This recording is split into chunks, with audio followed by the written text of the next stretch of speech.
Chapter 275. Genius 1, Second Remember Love, Go/Little. We provide you with wonderful novels to read. But when the young agent walked into Sheriff Victor's office, he saw that the sheriff was packing up the things on the table, as if he was going out. "Yelgo, just in time, come out with me," Victor said directly. "To meet someone." "At this time?" Yelgo gave a start and asked directly, "Who?" "You'll know when you get there. Just remember not to make a fuss." Even so, Yelgo couldn't help but think. After guessing the identity of the guy in front of him, Zhang Lixing couldn't help but think. There was no eternal black and no eternal white. Violent organizations were the ones who stood in the gray. This was the last thing Yelgo's instructor taught him when he graduated from school. And now, Captain Victor was personally verifying the validity of this sentence for him. Brubov was far away from the political circle, but had a certain influence in the political circle. He started from some shady businesses. He was likely to become an oligarch in the next 10 years, but he was extremely low-key. Listening to his conversation with Sheriff Victor, they seemed to be old acquaintances and had a close relationship. Yelgo, who was secretly wondering whether Sheriff Victor had much contact with Brubov over the years, heard the conversation between the two. "Auction?" "Yes." Brubov nodded. "As far as I know, many collectors have received this invitation." "Well, which group of collectors do you think you're worth?" Brubov was almost 50 years old, but he still maintained his figure very well. He nodded. "As far as I know, many collectors have received this invitation." "Well, which group of collectors do you think you are worth?" Victor furrowed his eyebrows and stared at the guy in front of him. He lowered his voice and asked, "Do you plan to join as well?" Brubov shook his head and said, "Although I'm also a collector for this painting, I don't think any famous painting collector can resist it." "What a pity. If this was an auction that could be put on the stage, I would have gone no matter what. But not now." Victor nodded. He was very clear that this guy had future plans and ambitions. Under such a lofty goal, it was easy for this guy with strict self-discipline to give up some personal interests. "The invitation is the identification of identity," Brubov said indifferently. "So I can only tell you this, but I can't give you the invitation. As for whether you can go in or not, it depends on your own ability." "I understand." Victor nodded. Although this guy wanted to completely clear his name, he obviously didn't want to offend some people who were also invited. "You go out from the back door. Be careful." Brubov smiled. "I have a dinner appointment with several officials. They should be here soon." When Victor left with Yelgo, Brubov's secretary came over and said, "Sir, is it okay for you to tell Sheriff Victor this?" "What's the problem?" Brubov said indifferently. "Isn't fighting crime something good citizens should do? Will the whole of Moscow know that Victor came to my house tomorrow, when there were only 4 people here?" "No, no." He knew that this was the boss's implication. "F&C is the best thief in the world." Brubov squinted at this time. But what ability does this guy have to send this kind of invitation to so many people? He chuckled and walked to the door, preparing to welcome the incoming officials. "I hope Victor can give me a surprise," he murmured to himself. Like an emperor's life. Yuri, who didn't enjoy this kind of life, found that even if he exhausted his imagination, he could only come up with such an adjective. Perhaps it was due to his lack of knowledge about this kind of luxurious life. All he could do was to make the absurd but luxurious life come true one by one. Is there anything different about Mr. Yuri today? There were many workers in this manner. Under the management of Steward Edgar, most of them were young and beautiful servants. Of course, they had the same fantasy as Cinderella, dreaming that one day they could catch the eye of the successor of the Typica family, even if it was just for one day. Another maid, who was wiping the glass windows in the living room, looked around and said in a low voice, "When I passed by Mr. Yuri's room just now, I heard someone moaning on the bed, so I took a glance. Nina and Vivian have taken off all their clothes. Mr. Yuri will never look at us, will he? God knows." The maid who was wiping the window thought for a while. "Anyway, I have never seen Mr. Yuri like, well, indulgence. Maybe he was stimulated by something. Do you know? He let people fill the bathtub with red wine and take a red wine bath." Suddenly, there was a slight cough. The 2 maids found it was Mr. Edgar, so they quickly stopped talking and started to work. Edgar glanced at them and then turned away expressionlessly. Soon after, he came to the room of the owner of this manor and knocked on the door. When the door of the room opened, Edgar only saw Yuri in shorts. He was holding a wine glass, and his face was red because of drunkenness. Edgar turned his body sideways and found two familiar maids on the big bed were covering the quilt and sticking their heads out. Yuri was leaning on the door like a drunkard, saying, "Edgar, what can I do for you? Do you want to have a drink with me? Sir, can we go to the study? I have something to show you." Yuri didn't care. "Oh, Edgar, life is tiring enough. Why don't you have fun while you can? If there's anything, wait until tonight. Oh, tomorrow. Sir, there's an invitation for you."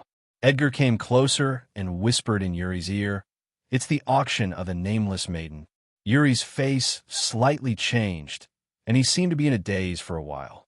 He subconsciously put the wine glass to his mouth, and after a sip, he looked at the wine glass and put it into Edgar's hand.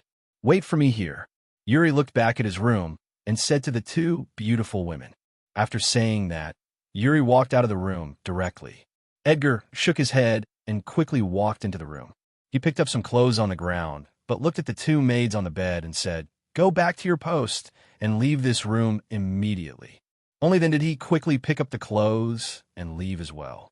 On the night of the auction, but to the outside world, it was just a masquerade ball. To the hotel staff, it didn't matter what the real theme of the ball was. They just had to do their best to do their jobs. Because there were too many luxury cars in the hotel parking lot, this international city naturally hid a large number of unknown rich people. But only the sports cars in the parking lot seemed to be enough to form a supercar club, right? This didn't include those rare limousines. To be honest, it was incredible for the hotel staff, because the hotel itself was barely a 4-star hotel. That should be my fuss. There are not many people who can come to this kind of occasion as a cripple. Looking at his figure, it's probably him. Vicar, wearing a simple black eye mask and a suit that didn't fit him well, chattered and analyzed beside Vera. Today, Vera was dressed in a long black dress with spaghetti straps, with a swirling black rose ornament and a black swan feather half mask.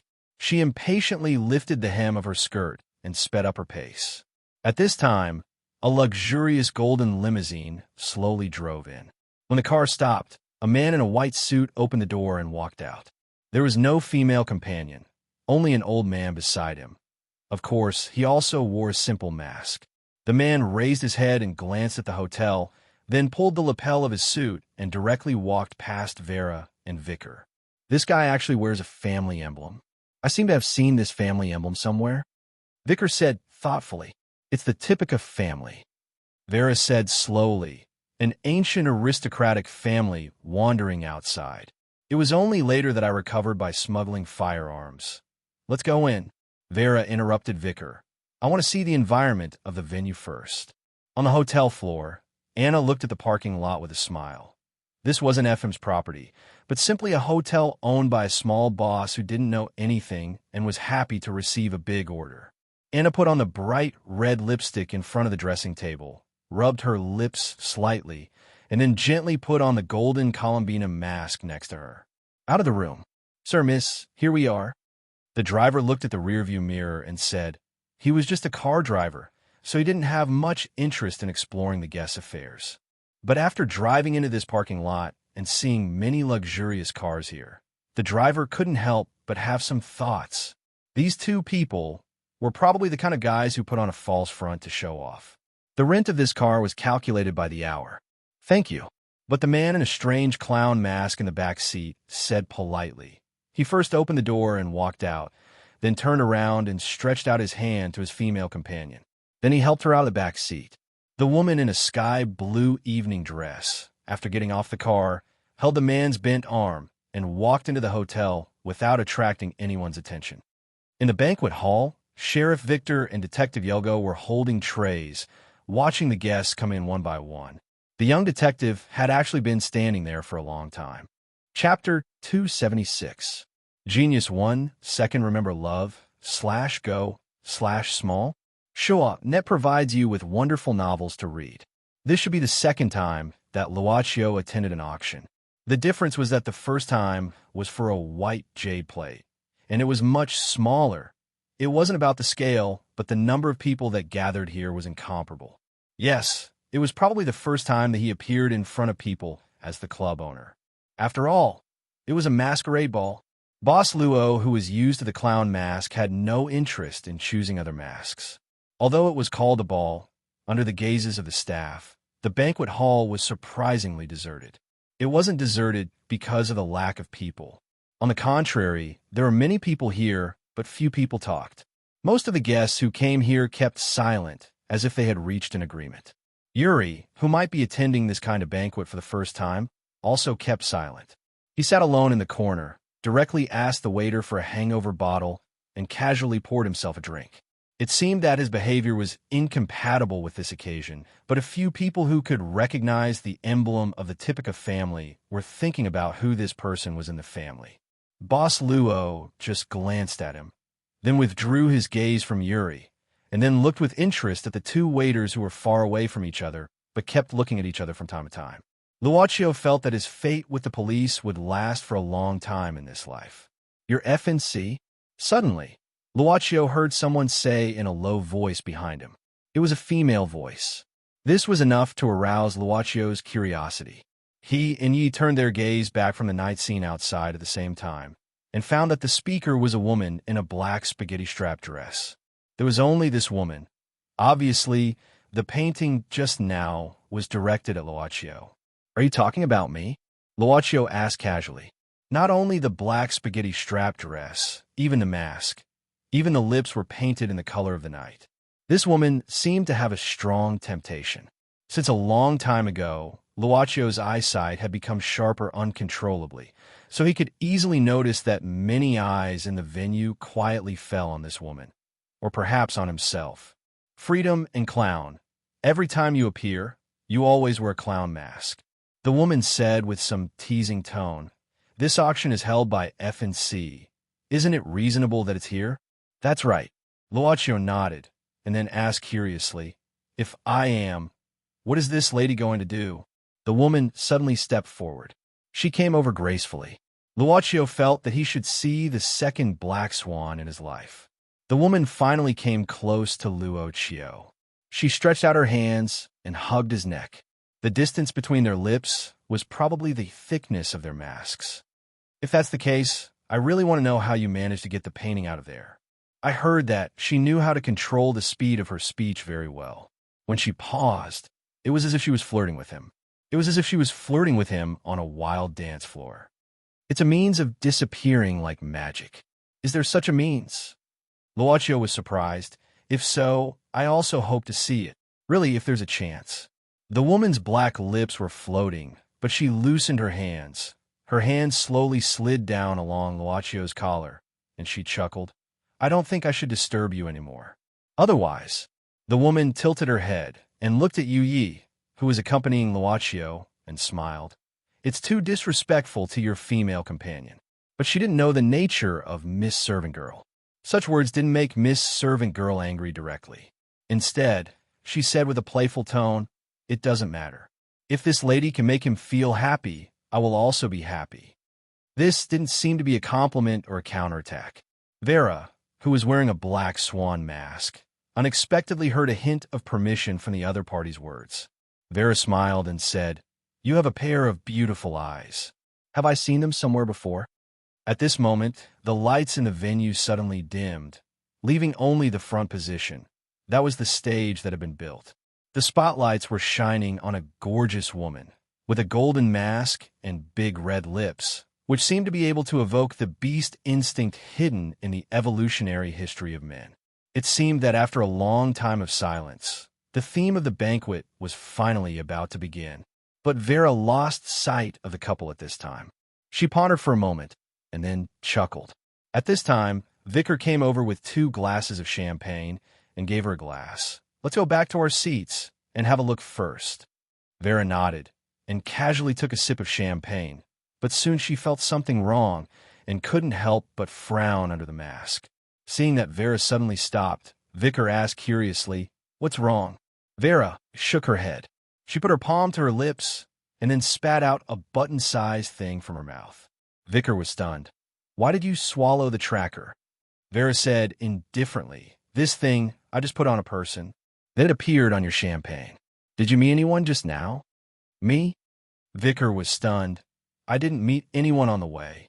Go back to your seat. Vera didn't say anything and directly put the button-sized thing in her hand under the collar of her skirt. Thinking of the pair of beautiful blue eyes, which was also a man and a woman, which gave people a very special feeling, Vera subconsciously thought, how could it be so coincidental? I believe that everyone has been waiting impatiently.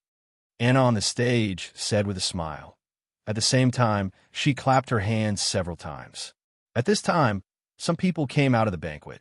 They drove the hotel staff out of the room and finally closed the door, guarding at the entrance. So, now let's have a look at the only item in this auction. At this time, two men walked to Anna with a box at the same time. Open it. Show it. In the venue, there was a burst of low and continuous conversation. Anna saw that it was almost time, and then said, We can guarantee the authenticity of this painting. If you don't believe it, you are allowed to look at it, but please don't come close. Chapter 277. Genius remembers love in 1 second divided by small. We provide you with wonderful novels to read. For the hotel staff who were asked to leave the banquet hall, although they were curious, it was not a bad thing to leave. Why? Of course it was because they didn't need to work. But some people didn't want to leave, such as the young agent, Mr. Yelgo. Because of the information of a businessman who didn't want to show up, they were able to sneak into the hotel in advance. Bo, Mr. Victor, in this case, we can't see clearly what is happening inside. Yelgo had to say anxiously, Don't be noisy. Victor frowned. He covered his ears with his hands, seeming to listen carefully, but what he could hear was basically just noise. Suddenly, it became ear-piercing. Victor instinctively took off the earplugs in his ears. His face was not so good. Like a defeated hound, there's something disturbing inside. Damn it. Then we can only wait? Yelgo frowned and said, Why don't we break in and find out who is behind the scenes? That's a good idea. Victor nodded. I'll leave this task to you. Don't worry. I'll find a chance to collect your body. Do you know what kind of people are in there? Victor sneered. Even if you die here, there won't be a word about you in all the newspapers and even the web pages of Moscow tomorrow. Yelgo walked back and forth impatiently, looking out the corridor window. Suddenly an idea came to him. Victor, look at this. It was a lifting crane hanging on the outer wall of the hotel, used to clean the glass of the outer wall. What does Yuri want to do? Miss Maid whispered in her boss's ear with interest. Yes, it was a whisper, not a question. Luaccio knew she was just curious and didn't have to know the answer immediately, or it was just a casual question. Just look at it. Luaccio whispered, with his current identity, unless he directly kills people here, he will be safe and sound. Most of the people who survived in the darkness, shrouded by the country's will, were stingy. For example, the painting was fake. This didn't cause any chaos in the auction hall, and no one immediately refuted. Instead, they simply waited and observed. However, as the auctioneer of this auction, Anna's gaze naturally drifted away for a moment. But she remained calm and looked at the man who stood up unsteadily. He was wearing a white tuxedo with a simple eye patch. She felt like she had seen it somewhere before. A sense of familiarity made Anna feel suspicious. At this moment, Anna heard a voice, Efim's voice. Let this guy come closer. I want to see who he is. Of course, he didn't attend the banquet. Now, he was sitting comfortably in his room, which was as well fortified as a fortress. He was only watching the auction through her. Yes, Anna replied softly, and then her big red lips curved into a smile. She waved the brooch on her chest and gracefully walked down from the stage. She said, Sir, if you think this painting is fake, you can verify it. In fact, what I allow you to do here can be verified. Anna flipped her hair and glanced around the banquet hall. I believe that a fake thing may deceive 1 or 2 people, but it can't deceive everyone, right? The two of them were already so close to each other, probably less than a meter apart. Anna could see the whole body of the man in white very well. It's the family emblem of the Tipica family. Be careful and try not to be hostile to him. Anna was not clear about the so-called Typica family. However, since FM said not to directly become enemies with them, it was obvious that they had a powerful background. Then I'll verify it for you. Listening to this guy who was full of confidence, but sounded like he was drunk, Anna smiled and said, "Of course, I also want to see what unique views this gentleman has." She didn't recognize him. Yuri thought silently in his heart. Although he wore a simple eye patch, it could hardly cover the outline of his face. He used to think that the relationship between him and this woman was as beautiful as soul-blending. He was familiar with every part of her body, her smell, her movements, and her voice. He thought she was the same. But Anna didn't recognize his voice. Maybe it was because he had exchanged everything with himself, so the original Yuri didn't exist anymore. Or, in her heart, Yuri was no longer there, and had disappeared in that station platform forever. Love, go little say W chew, but I'm back. I've seen death and climbed back from that cold hell. Yuri took a deep breath and walked past Anna. He suddenly said, "But, as expected, this red color suits you best." His voice was so low that only Anna could hear it. The moment she heard it, she remembered that someone had said the same words. Anna suddenly turned around, looking at the back of the figure walking toward the stage. She felt a little familiar and inexplicably panicked. But the two men on the stage who were protecting the painting refused to let Yuri get too close. "Sir, please keep at least 1 meter away. This distance should be enough for you to see it carefully." Yuri shrugged his shoulders. He turned around and looked at all the people in the banquet hall, suddenly saying, "Before I prove it, I want to ask how many people here think this painting is real." "Oh, please don't affect your judgment because of my interruption. Don't you have confidence in your own vision? Or are you all trash, and you've lost the confidence to make a correct judgment because of my words?" He almost relied on the crowd's ridicule, and instantly provoked the displeasure of almost everyone here. "You're too arrogant." During the banquet, a thin old man said indifferently, "You didn't say anything, not because you can't tell whether it's real or fake, but because you're too anxious." Those who could sit here were all people who had been through a lot and were able to keep their composure. They would not choose to make trouble on such an occasion. Even if the auction was just a farce, they would treat it as an ordinary masquerade ball. Yuri understood the meaning of the old man's words, but in his bones, there was an essential difference between him and everyone here. Even if he had everything now, he didn't regard himself as a person from the same world. "Really?" Yuri suddenly whistled frivolously. "Then, let me tell you why this painting is fake. Look inside this painting." He deliberately paused here, which attracted the attention of most people at once, including the men who were guarding the painting. Their eyes subconsciously looked at the place where Yuri pointed. At this moment, Yuri poured the wine in his glass onto the painting. The wine contained a lot of alcohol, which dissolved the paint of the oil painting at once. The wine on the face of the woman in the painting melted the eyes of the nameless woman in the painting. The wine mixed with the paint began to slide down the nameless woman's face like black tears. Yuri said indifferently, "That's because this painting is now a trash." My God, he destroyed this painting. He destroyed the nameless maiden. In the eyes of so many people, he directly destroyed this famous painting like a madman. Many collectors gathered here didn't blame this madman angrily, but wailed the destruction of this world's treasures in their hearts. "Catch this guy first." Anna, who was completely stunned by this scene, heard Ephraim's suppressed and unusually cold voice at this time. Anna reacted quickly. She quickly made a gesture to the two men on the stage. After receiving the order, the two men directly walked towards Yuri. "Sir, I think we need to have a good talk alone." Bang! Bang! Unexpectedly, before the two men were completely close to each other, two harsh sounds suddenly rang in the hall.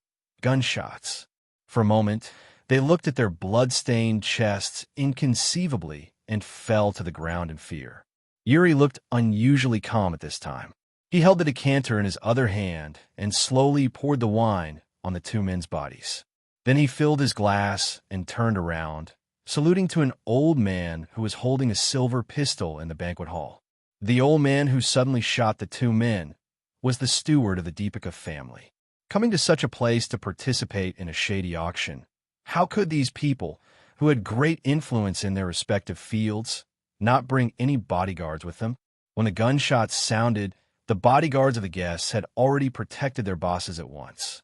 They also had their own weapons, and at this moment they were vigilant against anyone around them. Is this a declaration of war? Very good. This is a declaration of war. I don't care about the Deepika family. Anna, catch this guy. You must catch this guy. I want the Deepika family to compensate for all my losses. That was Ephraim's roar. Don't let this gentleman leave. At this time, Anna was not only making gestures, but also giving orders in an angry voice. But at this time, the door of the banquet hall was suddenly knocked open. More than a dozen men in white suits rushed into the venue. The steward said indifferently, "Protect the boss." Bang, bang, bang, bang, bang, bang, bang, bang. Ha ha ha ha. At the same time, Yuri's maniacal laughter could be heard amidst the continuous gunshots. He jumped down from the stage. In the chaotic gunshots from his own side and his side, many guests, he shook his head, poured wine, drank, and laughed. Then he walked to a small square table in the corner and sat down. And obviously, the boss of the club and Miss Servant Girl were sitting quietly at this table.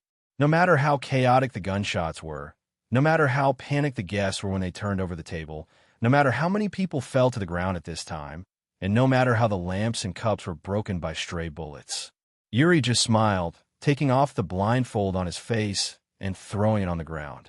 He said, "Is it nice? Is it interesting? I know you must be here. I know you'll be interested in what I want to do." Luocio said softly, "Well, it's much better to experience it personally than to see it in the movie. Is this the revenge you want?" "No." Yuri threw away the cup in his hand, pouring the liquor in the decanter directly like a beast. "This is just the beginning. I still have 29 days, right? I'm looking forward to it." Victor and Yelgo had to lean on the lifting crane on the outer wall of the hotel, mainly because the firepower in the banquet hall was a bit too strong. "Mr. Victor, support. Call for support. This is not a small matter. I know, but what we need to do now is to get out of this good idea of yours." As he said this, the cable of the crane was cut by a flying bullet, and the crane lost its balance and fell down to the ground. In the cold wind, the young agent Yelgo and Sheriff Victor, who just came back to work after half of his vacation, were shaking. Yelgo said that he was actually afraid of heights. So, Chapter 278. Vicar squatted down and moved under the long table on the side of the banquet hall where various food and drinks were placed. He felt that even this was not safe, so he quietly took a silver plate and stuffed it into his clothes. "Is this useful?" Vera beside him couldn't help but roll her eyes. Vicar quickly said, "Nokia hasn't produced for a long time. It's better to take this than nothing. Are these guys from the Deepika family crazy?" Vera stuck her head out to take a look and quickly said, "I don't know if they're crazy or not, but I know that you must be crazy to buy me such a dress. Do you know how inconvenient it is?" "Oh, I will pay attention next time." "No, I don't want to have a next time." Vera frowned at this time. In the chaos, she saw the guy who poured wine on the nameless maiden. At this time, he sat down. There were already two calm people sitting at the table where he sat. "It's them," Vera uttered in astonishment. Vicar, who didn't dare to look out, said nervously at this time, "What do you mean they are yours?"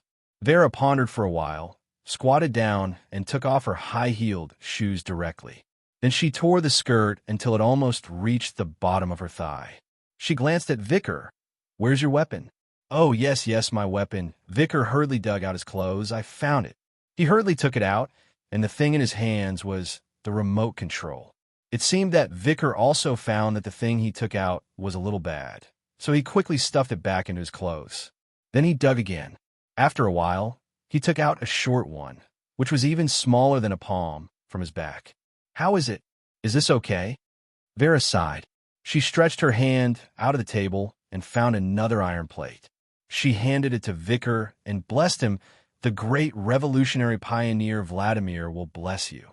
But I have never been to Lenin Square to mourn him." Vera. But Vera had already rolled out of here. Vicar, who didn't dare to go out and had never been to Lenin Square, felt that even if Vera gave him another iron plate, it was still not safe. So he took one more plate and continued to stuff it into his clothes. There were 3 plates in total. He felt that he was too damn witty. Why are you interested in these things?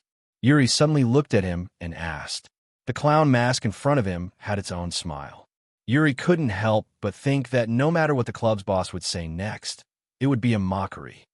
Sitting in a warm place, listening to a cold story, feeling the coldness of winter in front of the fireplace. Luochio said slowly, "This is what you said before, Mr. Yuri. I think it's good." Was he mocking him? Why did he have to repeat what he said before? But Yuri wasn't dissatisfied at all. Perhaps in his heart, he had already determined that if it weren't for the mockery, he wouldn't have used such a method to fulfill his wish. "I never knew your name." Yuri shook his head and laughed at himself. He was also looking at the situation around him. Normal people would be frightened in such a bad and dangerous situation, but he didn't think he was. He only knew that he didn't have much time left. He also knew that he had already died once. Now, there was nothing to be afraid of in every minute and second that he lived. But before he could get an answer from the other party, a voice he was familiar with cut into the conversation between him and the club owner. Yuri felt that his shoulder was pressed by someone, and soon the other party put her arm around his neck and strangled him. It wasn't too tight, but it wasn't too loose either. It was the kind of tightening that was more threatening. At the same time, he also felt that his son was pressed against by something cold.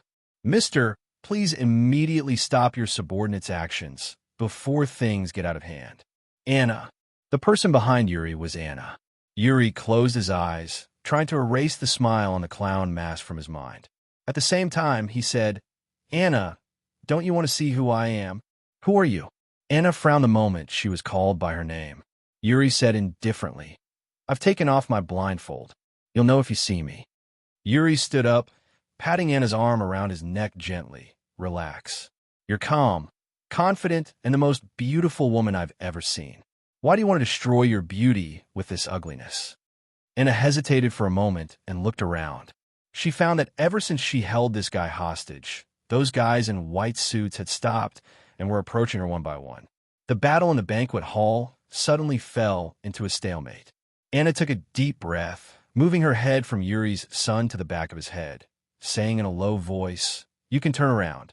Yuri turned around. Anna's pupils widened in an instant, and she opened her mouth subconsciously. Yuri slightly raised his hands, whistled, and said softly, "Anna, you see, I even resisted, right? Why, don't you recognize me? Or did you forget what I look like just because I shaved? Didn't you shave for me before?" "Impossible," Anna murmured in horror, but her finger, almost instinctively, squeezed the trigger of her gun. But at this moment, a sharp pain came from her wrist. A shiny knife had already been stabbed into the back of her hand. It had almost pierced through the back of her hand. Anna screamed and fell to the ground. A man in a white suit, who was still approaching quietly, directly rushed over and threw Anna to the ground. Then he grabbed her hands and put them behind her back, completely subduing her. "Boss, what you did just now was too dangerous." The old butler pulled up his clothes to cover the knife on his waist. Then he walked to Yuri's side and frowned. Yuri was amazed that this old man had such a flying stunt, but he just shook his head. He walked to Anna, looking at Anna, who was looking at him in horror. He stretched out his hand and stroked her face, saying softly, "I'm back. You said you wouldn't forget me. Can you carve it deeper now?" Anna shook her head unbelievably. It was really him, Yuri, who used to be a talented painter, but was so poor that he had to live on the street. How could he be a member of the Typica family? More importantly, why didn't he die? "Boss, what should we do with these 2 guys?" Suddenly, the voice of a subordinate of the Typica family came from behind Yuri. He turned around and saw the club boss, who gave him everything was guarded against. "Be polite. These 2 are my most important friends." Yuri waved his hand. Bang, bang, bang, bang, bang. Then he took the gun from Edgar's hand and suddenly hit the ceiling, saying in a shocking tone, "Listen, 2 days later, I'll hold the shooting of the real, the nameless maiden." Yuri, the heir of the Typica family, We'll give you enough compensation for today's incident and all the fright you've received. Chapter 279. The Auction of the Real, the Nameless Maiden. When Yuri said this, the shock of these invited collectors was no less than that of his act of pouring wine on the stage. It was even more shocking than that. As for the gunfight that just happened, probably for these people, it was a common thing, and there was nothing strange about it. There's a second, the Nameless Maiden. Is the one you just destroyed really a fake one? Since this lunatic had already revealed his identity and was still acting so calm, it was naturally easy for people to believe his words. He just drank a little more wine, not because of taking hemp, so he didn't need to joke here with the reputation of the whole family. What's the matter? The painting was obtained by and the auction was also initiated by it. But the painting is fake, and in your hands? Oh, I'm a bit confused. You just want that painting. As for what happened in it, do you really care? Yuri asked calmly, and then said, as for the painting, you can see it in 2 days. As for the location, my butler will tell you later. After messing up the auction like a lunatic, Yuri bowed in front of the crowd in an abnormal, gentlemanly manner. So, goodbye everyone. He turned around and walked towards the door, but suddenly turned back after one step. As if he remembered something. Oh, I've told my people to only target the organizer of this auction. You see, many of my people are injured, but your people seem to be fine. So I think you won't embarrass me, right? With that said, Yuri ignored the expressions of the many guests at the scene and nodded at several of his men in white suits. One of them knocked in on the back of her neck and knocked her out. Then, he took his people and left with Yuri. I'm really sorry to disturb your mood. Mr. Edgar, the steward, was finishing his work. We'll be sure to entertain you well in 2 days' time. Although his tone and actions were impeccable, he was speaking in an absolutely powerful manner. As for the location, Edgar quickly told an address and said with a smile, anyway, the Typica family is still willing to make friends with you. At this time, 3 men in white suits pointed their guns at 2 people in waiters' clothes and took them to Edgar. These 2 guys have been hiding on the lifting crane for cleaning the outer wall. He walked to Edgar, lowering his head and whispering, they're policemen. Edgar's eyes shrunk imperceptibly. He glanced at Yelgo and Victor and found that the 2 policemen who somehow sneaked and were very calm at this moment. They probably knew that any extra actions and words would put them in a more dangerous situation. Take them away first, don't make it public, Edgar said indifferently, and he still maintained his calm demeanor. This old butler seemed to be more like a boss than the people here. He glanced at the crowd and bowed with the most standard etiquette. Then I'll go first, everyone. Nonsense. Humph. After the people of the Typica family left completely, in the corner of the banquet, a fat man suddenly patted the table beside him. The Typica family. They're just a group of boorish men who only know how to sell weapons. What's so great about them? Humph. Although he said so, the fat man didn't seem to want to continue the discussion here. He waved his hand and left the banquet hall with his people. Seeing the fatty leave, the rest of the guests seemed to have tacitly agreed. They didn't say anything and continued to leave the place. What a joke. After the gunfight, they naturally couldn't stay at the scene. The more they left, the less trouble there would be. And aside, namely Ephraim's people didn't dare to move at this time. After Anna was taken away, another person immediately took over the job of controlling the scene under Ephraim's order. Ephraim didn't want to continue to offend these guests who were obviously unhappy, so he didn't intend to stop them. It seemed that no one noticed the very quiet table. They might have noticed it, but subconsciously didn't think there was anything wrong. Auction the Real, the Nameless Maiden. Luaccio looked out of the window at this time. The bullets had already caused many glass walls to burst with broken window flowers. This time Luaccio didn't choose to do anything, but at the same time, it seemed unknown what kind of ending Yuri, as a new guest, would go. After staying like this for a while, Luaccio suddenly stretched out his hand and knocked on the table lightly, and then said indifferently, "Don't you want to come out? We're leaving." The tablecloth of the table was suddenly turned over, and a figure crawled out from under the table. It was slightly different from when he had seen her not long ago. This young lady had already torn her own long dress. The long dress had changed, but it still looked more fitting. Vera first glanced at the scene. She found that the entire banquet hall was empty, except for the two people at the table. Well, including her, there were three people. She sat down on the table with her hands behind her back. Her upper body leaned back slightly. "What did you find me?" "Actually, I just knocked and had a look." But he didn't expect the club's boss to say something like that. Luaccio gestured with his hands. "Haven't you watched a movie? The last person left behind might not be the last person left behind. Knock on the door and trick them, and there will still be new people who will emerge." Vera couldn't help laughing. "Are you treating everything that happened here as a movie?" Luaccio whispered. "I think it's much better than a movie. Who are you?" Vera lowered her head. Sitting on the table, she was naturally taller than Luaccio and Yu, who were sitting on the stool. "Why did Yuri just sit here and talk to you?" "Miss, don't you think it's impolite to get too close?" Yu reminded her at this time. Vera shrugged and made herself sit up straight. "Miss Vera, let's call it day." Luaccio stood up at this time. "I'm just a businessman. If Miss Vera wants to do business with me, we'll welcome you at any time." She was surprised that he could directly call out her name. While she was secretly guessing who this person was, she calmly asked, "Is that so? I don't even know what kind of business you do, let alone whether you have an address or something like that. Isn't such a welcome too insincere?" "If you need, Miss Vera will find me," Luaccio whispered. "As long as you think of me in your heart, I'll appear in front of you." Vera's eyes were flickering, seeming to be interesting, and also seemed to feel a strange feeling. She was not interested in this man, but she was very interested in his words. The mysterious aura seemed to be emitted from this person all the time, which was a fatal attraction for her, who had an almost morbid instinct to explore. She suddenly wanted to destroy this atmosphere. This was her nature. She didn't like to be in a passive situation all the time. She got down from the table and walked up to the mysterious guy. She whispered in his ear, "Is that so? Even if I'm in my room, you'll appear?"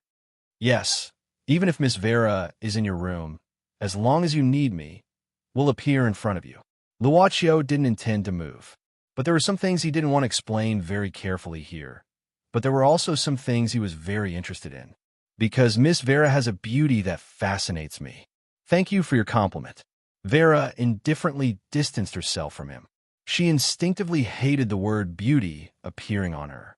When the door of the banquet hall was opened again, Vicar came out from his hiding place, hurriedly running to Vera's side, asking curiously, "Who's that man and woman?"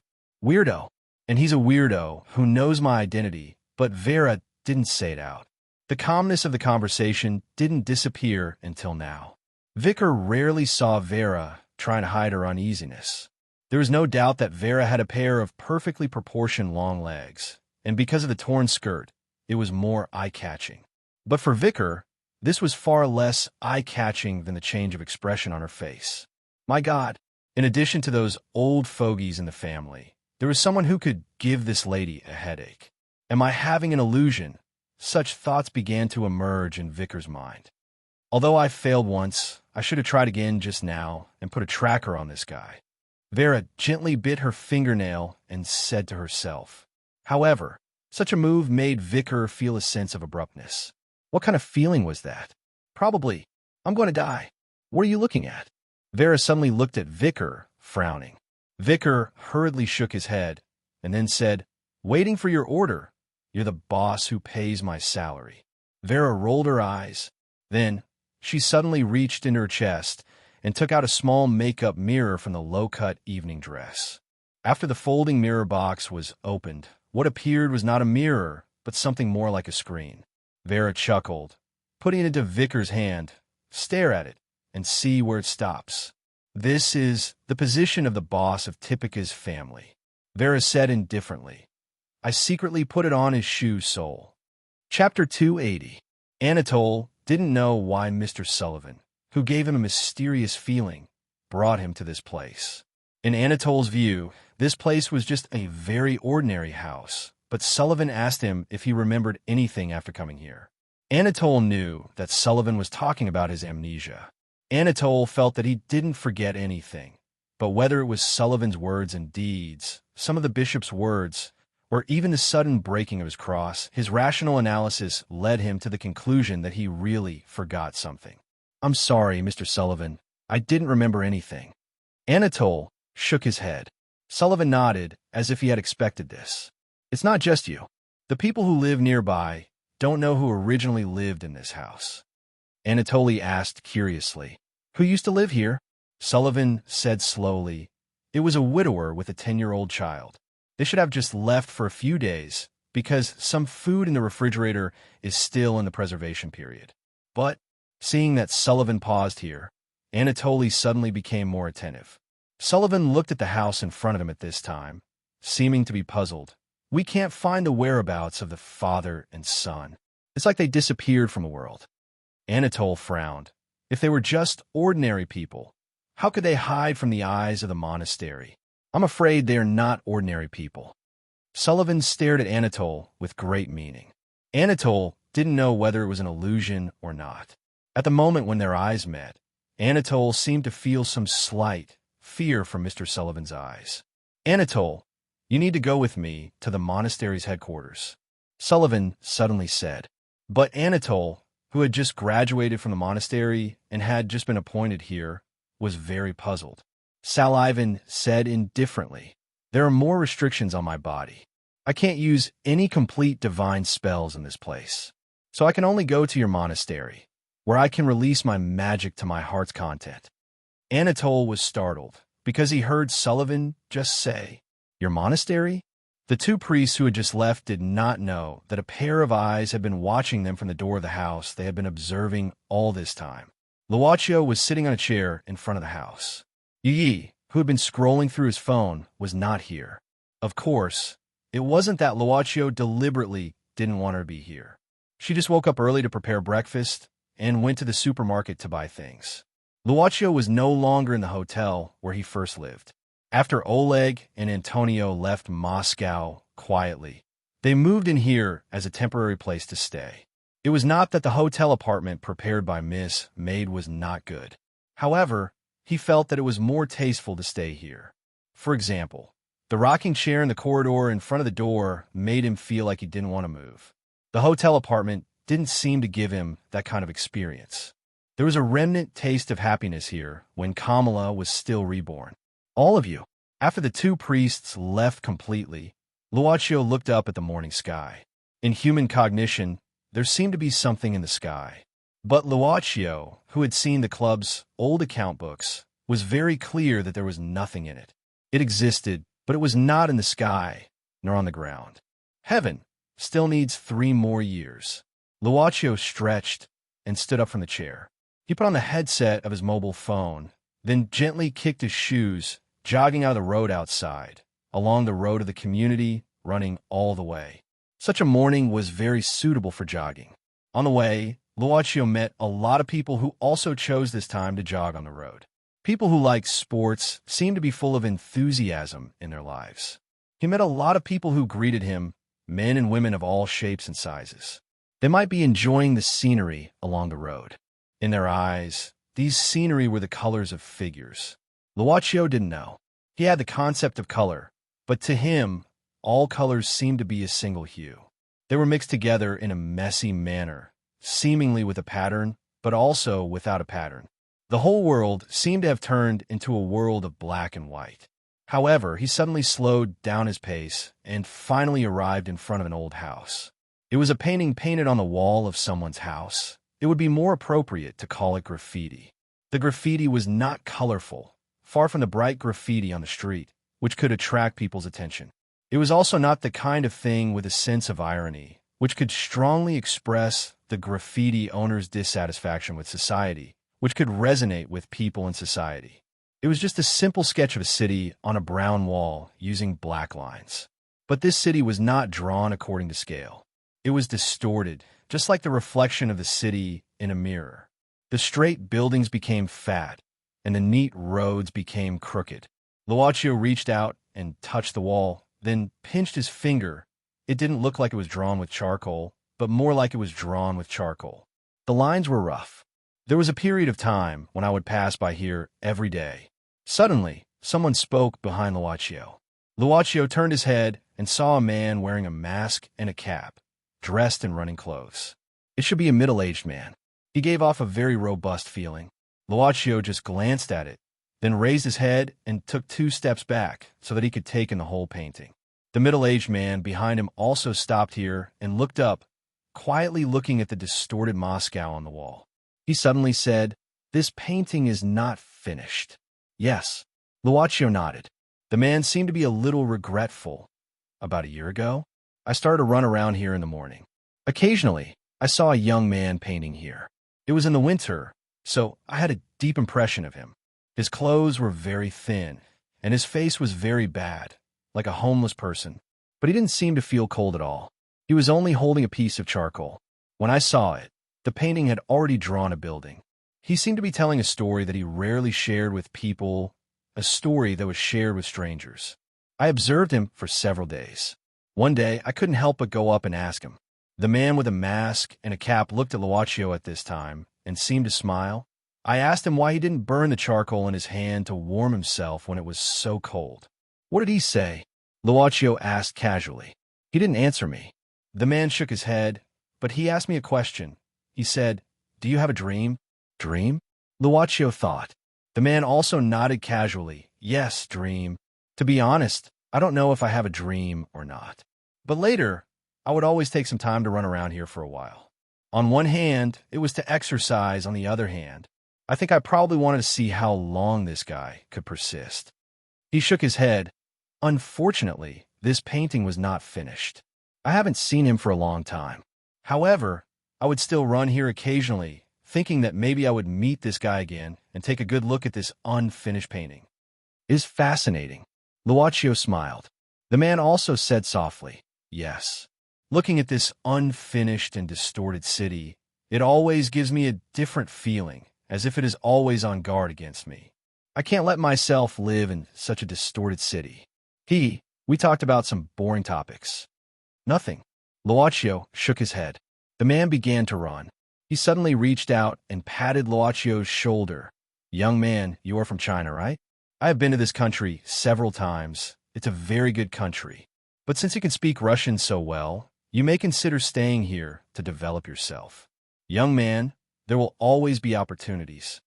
It's the same wherever I stay." Luaccio shook his head. The man gave a start and didn't seem to care about the meaning of this sentence. He nodded and ran away. But not long after he ran out, a black car slowly followed behind him. Luaccio turned around and looked at the graffiti on the wall. This was actually a painting painted by Yuri, but he was now in the manner of the Typica family. Perhaps he was greeting Miss Anna, who was brought back last night. Dream. Chapter 281. Different from the bad treatment she had imagined, she was treated like a princess, except for freedom. Anna opened a small corner of the curtain, looking at the outside environment. Just below the room, 2 men were guarding. Similarly, there were guards outside the door of the room. Her clothes had already been changed under the maid's unyielding attitude, and her entire body had been checked thoroughly.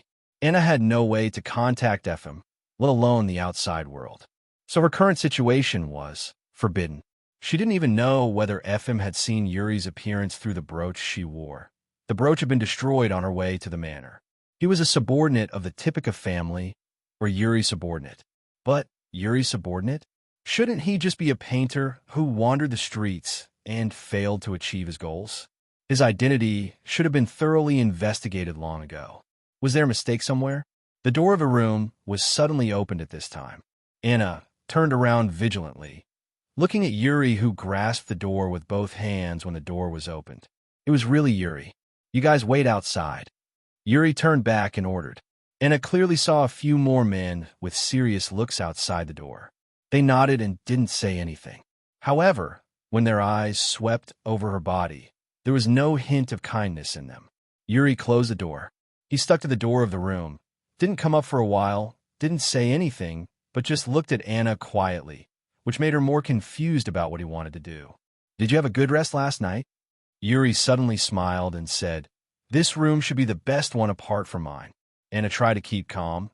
"I think Mr. Yuri wouldn't feel too good if you were in my place." "You call me Mr. Yuri?" Yuri shook his head. He seemed to think of something and finally walked toward the corner of the room, the cloakroom. He opened one of the wardrobes, selecting the clothes inside while saying casually, "But I didn't change my place, did I? I slept very well last night, with two beautiful girls hugging me. Well, I think last night must be the best sleep I've had recently." "Really? Congratulations," Ennis said to Yuri. The distance between the two of them was the distance between the window and the wardrobe. It was the furthest distance that could be found in this room. Anna put her hands behind her back and slowly pulled out a toothbrush from her sleeve. The handle of the toothbrush was broken, and the broken end was sharpened to a very sharp point. This was probably the most meaningful thing Anna had done since she woke up. It also gave her a cheap sense of security. Finally, Yuri chose a set of clothes from the wardrobe. He held it in front of him and looked at Anna with a smile. "Do you like this dress?" Anna frowned. "It seems that you want me to wear it. You're still as smart as before." Yuri looked at him approvingly. He put the clothes on the bed, but did not say anything else. He walked straight to the door. "Someone will bring you out later. I hope you'll have changed by then. All right, don't do anything unnecessary. To be honest, I really don't want to see you holding a weapon," he said, pointing to the corner of the room and then to his eyes. This made Anna think of Ephraim subconsciously. He was also a person who liked to hide in the dark and peep at everything. Anna took a deep breath. At the moment when Yuri left, she stretched out her hand and pressed the windowsill. Her face was a little ugly, looking at the clothes on the bed. Now this feeling was really terrible. But what was worse was that she couldn't figure out what Yuri wanted to do. Time to eat. A man came in with a plate of food. This was the basement of the manor, or it was more appropriate to call a dungeon. Yelgo thought, this was probably not an experience that he should be proud of. As the national police, he and Victor were currently trapped in this place by this group of thugs. But what was worse was that the man who came in with the food was not coming towards them. He was just delivering food to the other guard who had been watching over them all this time. Yelgo, who had not eaten anything since last night, even without drinking water, was so hungry. The cloth tied around his mouth made it impossible for him to have a good talk with Victor, even though Victor was right next to him. But both of them were tied to the wall. "Don't we kill these two guys?" The man who brought the food sat down casually and asked his companion. His companion shrugged. "Boss said to keep them alive. But Mr. Butler also said that if they tried to escape." He showed a grim smile, using the dagger in his hand to slowly cut his neck. It seemed that if this happened, it would be the most expected thing. It was simply the worst thing. Yelgo narrowed his eyes. He felt that he was still immature, and the fear almost made his mind explode. Perhaps he should have learned from Mr. Victor, who was calmer than he was. Yelgo subconsciously looked at Victor. He found that Victor lowered his head. He fell asleep. "Damn, I'm so hungry." But this young Agent Yelgo didn't know that his experience was seen by two different eyes. The owners of these two eyes quickly left through the small window that could peep into the cellar, because this manor was not a place to stay for a long time. One of the owners of the two eyes even said with concern, "Vera, are you really going to steal the painting from here?" "Steal? No." The other owner shook his head and said indifferently, "If we steal it, we can't see what the owner of this manor is going to do." "That's right. Wait for me, wait." Vicar had to cover his mouth for fear of making a louder sound.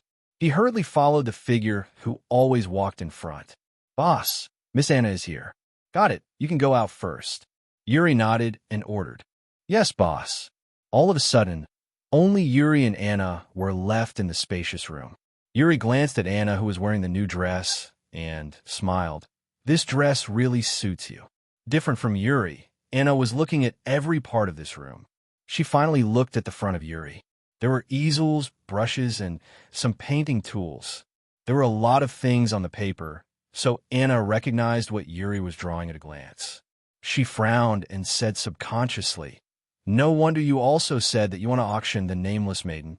You're going to draw another one." Yuri picked up the brush and didn't look at Anna. He just concentrated on mixing the paints and said indifferently, "Come and accompany me. You can always give me inspiration and let me know where to start the painting. I need to hurry up. After all, I have to do a special year treatment." Anna said in astonishment, "You captured me just to make me accompany you in drawing?" Yuri looked at Anna, but she couldn't tell what kind of feelings he had. Anna felt that she was looking at the man who used to have the most intimate relationship with her through ice. She suddenly felt that it was so vague. Yuri put his finger on his lips and made a shushing gesture. Don't talk. Just stay with me quietly. No matter how much money we get from the auction, it will all belong to you. Anna opened her mouth slightly. She felt that she had heard the most incredible words in her life. She pursed her lips, thinking about the truth of Yuri's words, and slowly walked to the easel and sat down. Yuri suddenly closed his eyes, with the brush in his left hand and the palette in his right hand.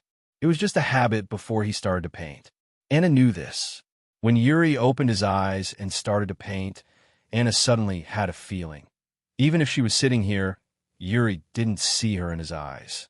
She didn't know why, but she suddenly felt a kind of sadness that she didn't understand. It was as if she was the one who had been abandoned. In a luxurious manner, Yuri was waving his best paintbrush, forgetful of everything. In a simple residence, the club boss who just came back from his morning jog was holding a rag and wiping a destroyed painting selectively. Of course, he was wiping only the frame of the painting, where the pigment was dissolved. As for the painting itself, it would only get worse as he wiped it. This was the one that was destroyed in the hotel last night. Such a destroyed painting, no matter who saw it, seemed to have completely lost its original value. But even so, it should still have its historical value and should not be lost because of this. But it was not real, so it was abandoned. Just last night, outside the wall of the hotel parking lot, it was ruthlessly destroyed by its original owner and abandoned by its subsequent owner. Then it was picked up by the club boss like picking up garbage. Sure enough, he's not a professional painter for 30 years. It's impossible to restore it. Luo Chio looked at the messy place and then looked at the rag in his hand. He shook his head in self-mockery and stretched himself. So, he gave up this stupid method and then gently touched the destroyed painting with his palm. The pigment mixed with alcohol began to separate slowly, moving little by little, as if returning to its original place. When a little bit of alcohol that didn't belong to the painting was separated from the canvas and finally fell into a glass placed in the narration, the abandoned painting returned to its original appearance. Luochio looked at it and nodded with satisfaction. Chapter 282. Still no news of Anna. Sorry, boss. In the end, we only found this thing on the side of Fifth Avenue. The man took out a broken brooch. Inside the building, Ephraim was looking at his man. He had a good demeanor, especially when he accompanied those politicians to eat. But in his own place, he didn't think it was necessary to maintain such a demeanor. Thus, he snorted coldly and splashed the unfinished wine on his subordinate's face. He snorted coldly and said, "Humph, trash." The man wiped his face to make sure he was not angry, then slowly said, "Boss, last night the guy called himself Yuri from the Typica family. So many guests have heard it. Don't you think we should contact this family and ask them what happened?" Ephraim continued to snort. Contact them? This auction is held in the name of F&C. If you ask me to contact them, are you telling them that I'm the one who stole the painting?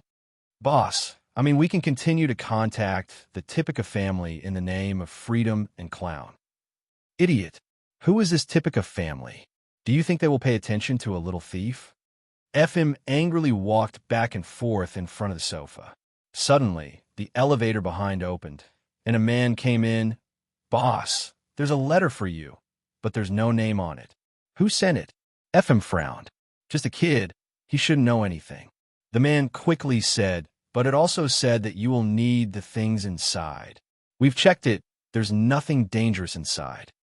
Ephraim narrowed his eyes, but didn't take over the envelope, but said indifferently, "Open it and see what's inside." The man had to open the envelope sealed with wax directly. "This is an invitation." He was stunned, then raised his head, looking at Ephraim, and slowly said, "It's an invitation to you to attend the auction." Ephraim was shocked. He directly grabbed the invitation from his man's hand, glanced at it quickly, and then frowned. He couldn't help recalling the scenes he saw through the lens hidden by Anna's brooch last night. The last scene was too vague for him to see clearly, but he could clearly hear every word that the guy called Yuri said. He would auction the real, the nameless maiden. Ephraim didn't think that he also had this painting, What he thought was that this guy had already announced the auction in front of all the guests, so there was no need to send another invitation. Furthermore, this was an invitation that had been sent to this place. "You go out first," FM indifferently ordered. Until the two men left, he couldn't help walking up the spiral staircase to the upper floor. He pressed a button. One of the bookcases here opened automatically. There was a hidden door. FM entered the password to open the door. Here was his collection room. When he saw the nameless maiden was still here, he was slightly relieved. However, the invitation letter in his hand. He had to think in the worst direction. Did the Typica family know something? Yuri? FM muttered to himself. He couldn't regard a down-and-out tramp and the heir of the crazy family as the same person. The same name might be a coincidence. Anna said that when she killed Yuri at the platform, she found that his so-called evidence was just a lie used to cheat. Is Anna lying to me? And Yuri didn't die at all? FM frowned. He suddenly grabbed the phone, dialed one of the numbers, and put on a smiling face. "Black, old man, how are you recently?" "Oh, is that FM?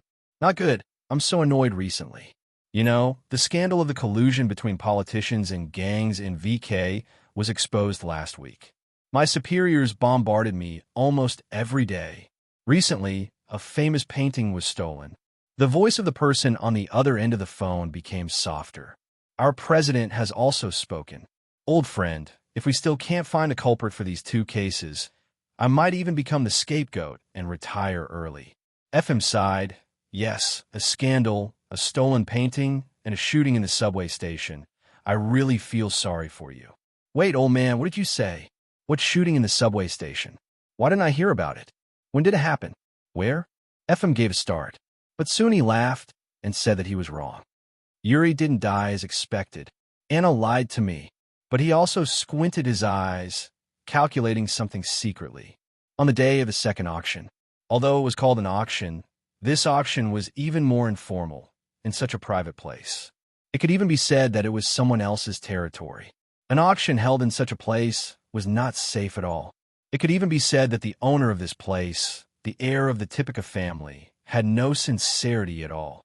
However, when one of the big shots brought his men here with the intention of giving it a try, he was surprised to see that there were already quite a few people gathered here. It was still the same masquerade party that night, but the taste was completely different. Almost all the guests today didn't bring women, but more people came to protect them, and most of them were murderous guys. Although they were also secretive, people who were familiar with each other could probably guess who the other person was, right? The collectors stood outside the manor one by one. Soon after, the iron gate of the manor opened, and the steward of the manor walked out gracefully. He glanced at his pocket watch, smiling slightly. "It's not time yet, but I'm very glad that you gentlemen can be so punctual. Although there are not as many people as that night. Everyone, please follow me in. Mr. Yuri has been waiting for you inside for a long time." "Wait a minute. I'm going in with my men," the thin man said gloomily at this time. Edgar smiled slightly. "Of course, Mr. Yuri is very democratic and doesn't intend to embarrass you. You can go ahead, but I hope you can restrain your men. If something happens to them when they wander inside, it's not within the scope of our compensation." Edgar watched as the big shots led their subordinates into the manor one by one. They were like statues. Until the last car entered the manor, he was still waiting, because it was not time yet. Abiding by the rule of time was one of the things that this old man abided by. The last 10 minutes. A delicate carriage slowly entered the entrance of the manor. Yes, it was a carriage. The man with the clown mask got off first, and then intimately reached out to lead his female companion out of the carriage. The two slowly walked to Edgar. Chapter 283. It's not too late. Both of you are Mr. Yuri's distinguished guests. Edgar smiled. He told me that I'd better wait for you here before the auction starts. Thank you. Luaccio nodded. Then let's go in. Edgar also nodded and said, "The carriage that this gentleman drove today is very suitable for our manor." Really? Luaccio said with a smile. "It's chosen by my female companion. I'm just a layman about this kind of thing. It looks good, but I don't know much about it." Edgar opened his mouth in surprise. He glanced at the female companion beside this gentleman, and then looked at the time again. Then he smiled. It's almost time. There should be no guests coming. Please come with me." Although he said so, at this time, a black Bentley Mulsanne without a license plate slowly drove in and finally stopped. Edgar said apologetically, "So there are guests. Would you please wait for a moment?" "It doesn't matter." Boss Luo, who didn't lack patience, said slowly. At this time, a man got off the car. He had a huge body and wore a black bat-eye patch. In addition, he had fake steps, red, with a brandy nose. This man tidied up his clothes. Seeing Edgar coming over, he said neither slowly nor hurriedly, "Has the auction started?" "Not yet, sir," Edgar said politely. This man said indifferently, "Then take me in. I don't like to stand under the sun." While saying, this huge man glanced at the carriage that stopped next to him, revealing a surprised look. He shook his head and sneered. "Does this typical family really invite all kinds of strange people? Retro? These two are Mr. Yuri's distinguished guests." Edgar smiled and said, "Since this gentleman is already impatient, why don't you follow me in as well?" This sentence was very skillful. At least this huge man felt a burst of awkwardness at this moment. It sounded like there was no problem, but thinking about it carefully, it actually meant, "I'm here to guide them. Since you happen to be here, please come with me," or something like that. "Humph." The huge man snorted and said indifferently, "I hope these horses don't run around." Luochio didn't say anything when he saw his master getting into the car. He quietly got into the carriage with Yu Yi. They were indeed here to watch the auction. But the club owner never forgot that he had brought Miss Maid here as a tourist. "Actually, I wanted to ride this kind of carriage when I was in the ancient castle in the Sea of Flowers in Romania. After I saw the carriage owned by the family that sealed the Impaler Duke, I suddenly wanted to give it a try." "Master, do you want to try riding a carriage?" Therefore, Miss Maid remembered the words before renting the car. After entering the carriage, the coachman pulled the reins, and the carriage slowly drove into the manor. Luochio suddenly looked at Yu Yi and said, "How do you feel about that big fatty?" Yu Yi said softly, "He should be very uneasy or nervous, but I feel that he didn't realize it himself. Well, he has a strong sense of defense against the surrounding environment. He should be used to staying in a safe place for a long time. Once he enters a strange environment, he will be very uncomfortable. I think he should have a reason to go out."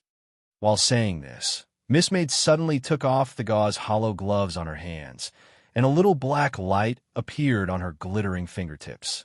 It was the size of a mosquito and flew out from the window of the carriage. Soon after, a loud explosion was heard from the back of the carriage. The black Bentley had a flat tire. Yi was actually very stingy.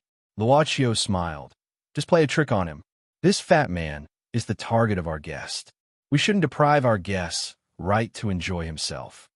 Miss Maid obediently put on her gloves slowly. In the end, the man who came in the Bentley had to take the car inside the manor. But what made him curious was that he seemed to be taken to a place that didn't seem to be used for auction. Of course, he didn't think he would be in danger here, because this manor didn't restrict him from bringing his subordinates. However, in such an empty room with only him and a few of his subordinates, as time passed, the atmosphere gradually made him impatient. "What's that sound?" "Boss, it seems to be a video phone."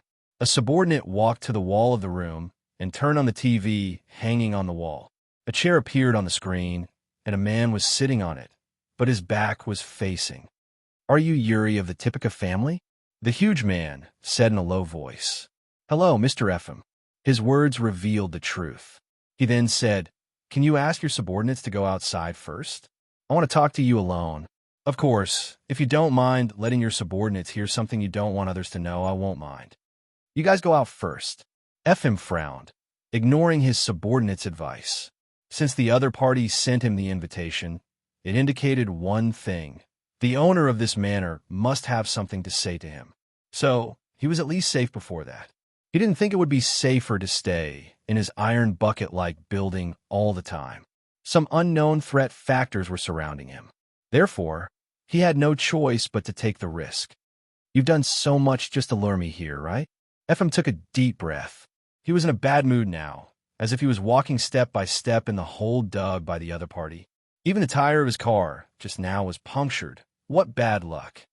Mr. FM is really a smart person. So I'll say it directly. I hope Mr. FM can buy the painting in the auction later. What? FM gave a start, subconsciously repeating, "You want me to buy the nameless maiden?" No, no, no. To be exact, you need to buy this fake, the nameless maiden. No matter how much money you need, you must buy it and pay it off on the spot. Oh, of course, other guests probably won't know this painting is fake except you. Or, even if they have such doubts, they may not be able to prove it. FM couldn't help sneering. Are you kidding me? How come? Because I think Mr. FM must be willing to do so. After all, you don't want the whole world to know that you asked someone to pretend to be the FNC to transport the real painting from the gallery. Right? What evidence do you have? FM said disdainfully. Evidence? The chair finally turned slowly. FM finally saw the real face of the man sitting in the chair and heard him say with a smile, "I'm the evidence. Yuri, painter Yuri." FM's heart suddenly began to beat violently. "It's you." FM couldn't believe it and even lost his voice. In the video, Yuri said with a playful look, "Mr. FM, you're the most careful person I've ever met. For example, even Anna, the woman you think is very useful, you also have to check her every time before you see her, right? But who asked you to sleep with this woman? You shouldn't have let her go into your fortress. That bitch, sure enough, she betrayed me." FM snorted. He even directly took off the bat mask on his face, gnashing his teeth and angrily pointing at Yuri on the screen.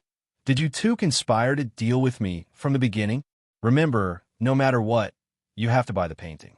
Yuri said indifferently, "That vagabond Yuri is just an ant to you. You can trample him to death at any time. But I'm not now.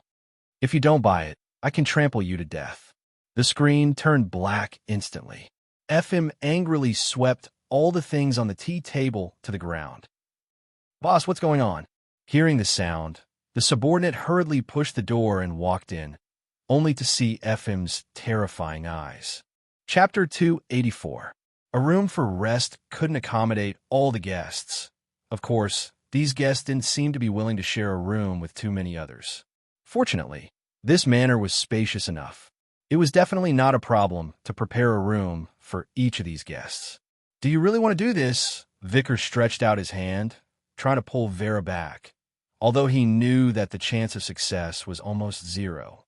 This was a woman who was born to take risks. Using a phrase he learned from an Eastern country's network when he was surfing the internet, she liked to seek death. Vera opened the door directly as if she didn't hear it. Vickers' throat was raised, and he was very nervous. "What's the matter?" A man outside the door said indifferently. "Miss, the auction hasn't started yet. If you need anything, you can tell me directly." Vera smiled slightly. She approached the gatekeeper, hooking her fingers on her collar and gently pulling it down. "I seem to have been bitten by something here. Are there any strange insects in your manor? Can you help me take a look?" "Miss, we don't have such things in our manor." The man looked straight ahead. "I think if you really have such needs, your companion in the room should be able to help you." Vera suddenly praised. "You're really a good man. I'm beginning to like you. Well, it's all right." After that, Vera shrugged and turned back to the room. When the door was closed, the gatekeeper turned around indifferently, looking at the corridor outside the room. But in an instant, he heard a slight cracking sound. But before he reacted, he felt that his neck seemed to be pierced by something. Just in the blink of an eye, he felt a burst of dizziness. Before he could even say a word, he had already blacked out and fell to the ground directly. Only then did the door fully open again. Vera quickly looked around, and then directly dragged him into the room. She clicked her tongue and said, "A good man has to suffer losses. You don't take advantage of me. How can you blame me? The main reason is you don't have breasts at all." Vicker looked at the ceiling and didn't speak his mind. "Don't be stunned. Come here and change into this man's clothes." Vera raised her head at this moment, looking at the absent-minded Vicker, and said. Soon after, Vicker, who had changed into a man's clothes, stealthily pushed the door open, but was directly pushed by Vera from behind, stumbling out. At the same time, Vera, who had changed into a full set of close-fitting leather clothes, patted Vicker's shoulder. If the auction starts later, find a way to delay the time by yourself." Vicar immediately said with a crying face, "Dear Miss Vera, do you think that the guards in this manor can't recognize me as an outsider when they see each other every day? That's your business." Vera pinched Vicar's cheeks with her hands and shook her head slightly. "Vera, why do I pay you so much salary? Isn't it better to have a few girlfriends than to have a guy like you who likes men's butts? You're discriminating. I want a raise." "Be careful," Vera said softly. Then she took a deep breath and put on a clown mask. She opened the window of the corridor and jumped out instantly. Clown? In his room, Yuri frowned, looking at the scene in a corridor of the manor, and then looked at the guy sitting on the opposite sofa with a strange expression. He was also wearing a clown mask. Yuri didn't know the reason, but he found one thing during the period when he temporarily replaced the owner of this manor.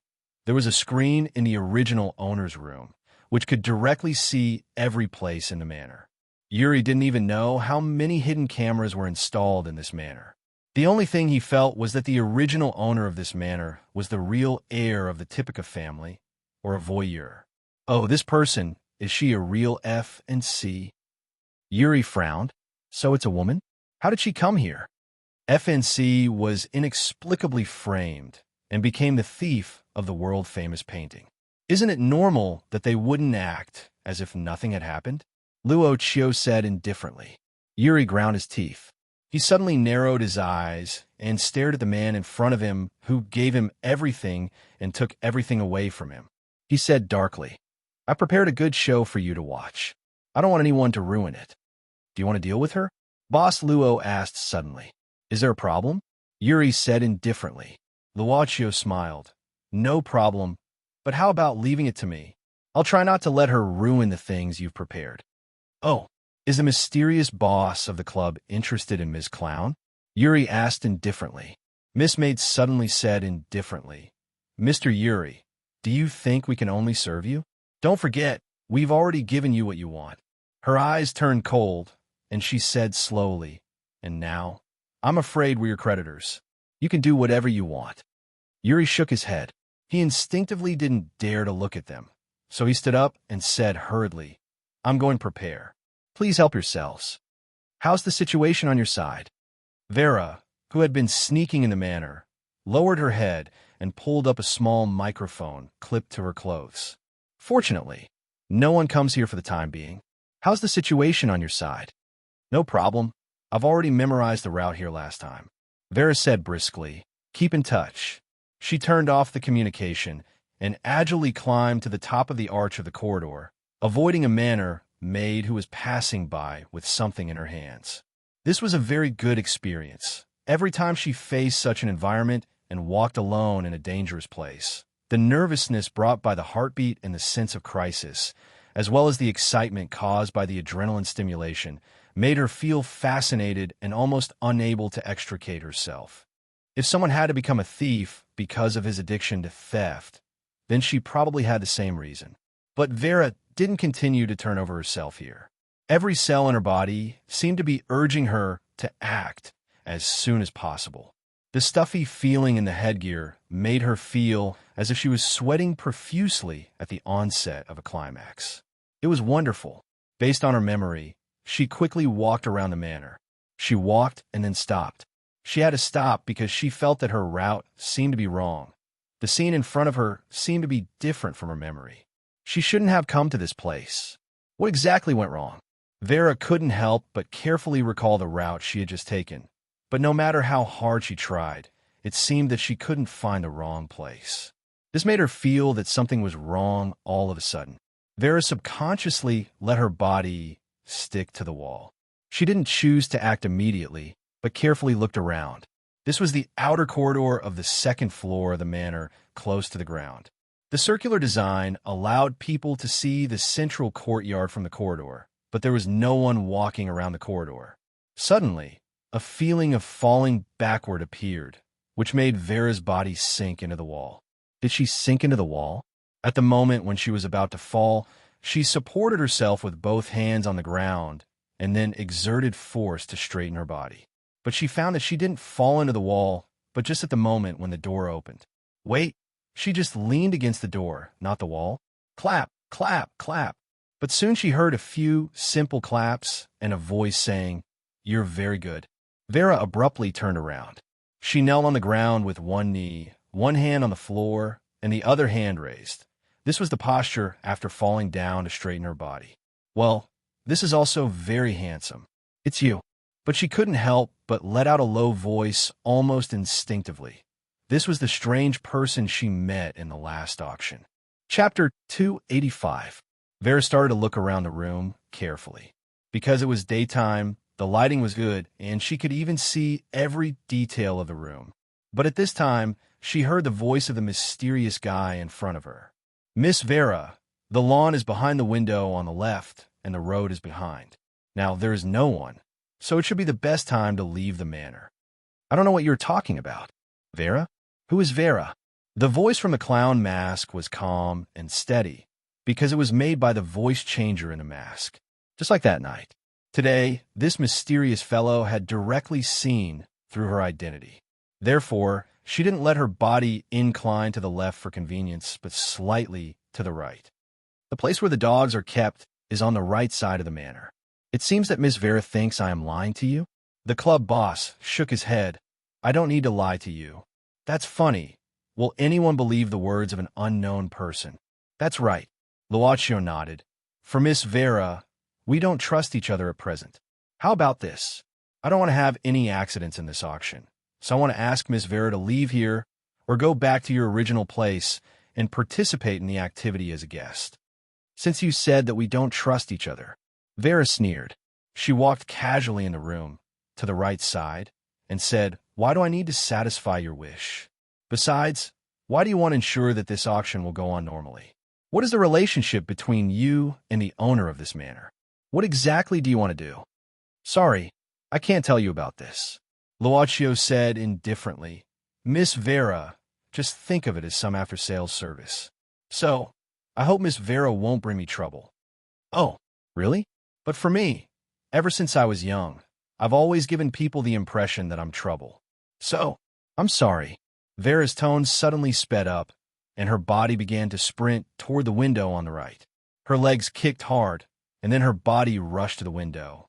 Her hands quickly pushed the window open, and then she turned over and jumped out. Her posture was as smooth as floating clouds and flowing water, like a diver jumping off a high platform. Luaccio shook his head, looking at the servant girl, and asked curiously, "I was just about to ask her to run to the right. Do you think she will run to the left?" Yi smiled slightly. "I think this lady is not in the mood to think about this kind of thing." Luaccio walked to the window, looking down, and whispered, "I think so." "Damn it, bastard, damn it." Vera had no choice but to repeat the malicious abuse in her heart over and over again. How could this be? She had clearly chosen the right side and landed perfectly. Both of these actions should have allowed her to leave easily. But why was it like this? Why was this place really a place where wolfhounds were kept? And it wasn't just one, but 8 huge wolfhounds. Front and back, left and right, she was obviously surrounded by these well-trained big guys. The inside of the hood, which was already stuffy, began to become even more moist. Facing 8 dogs, Vera couldn't help but break out in a cold sweat. Maybe dealing with these dogs at the same time was not a suicidal act, but it would definitely expose her behavior.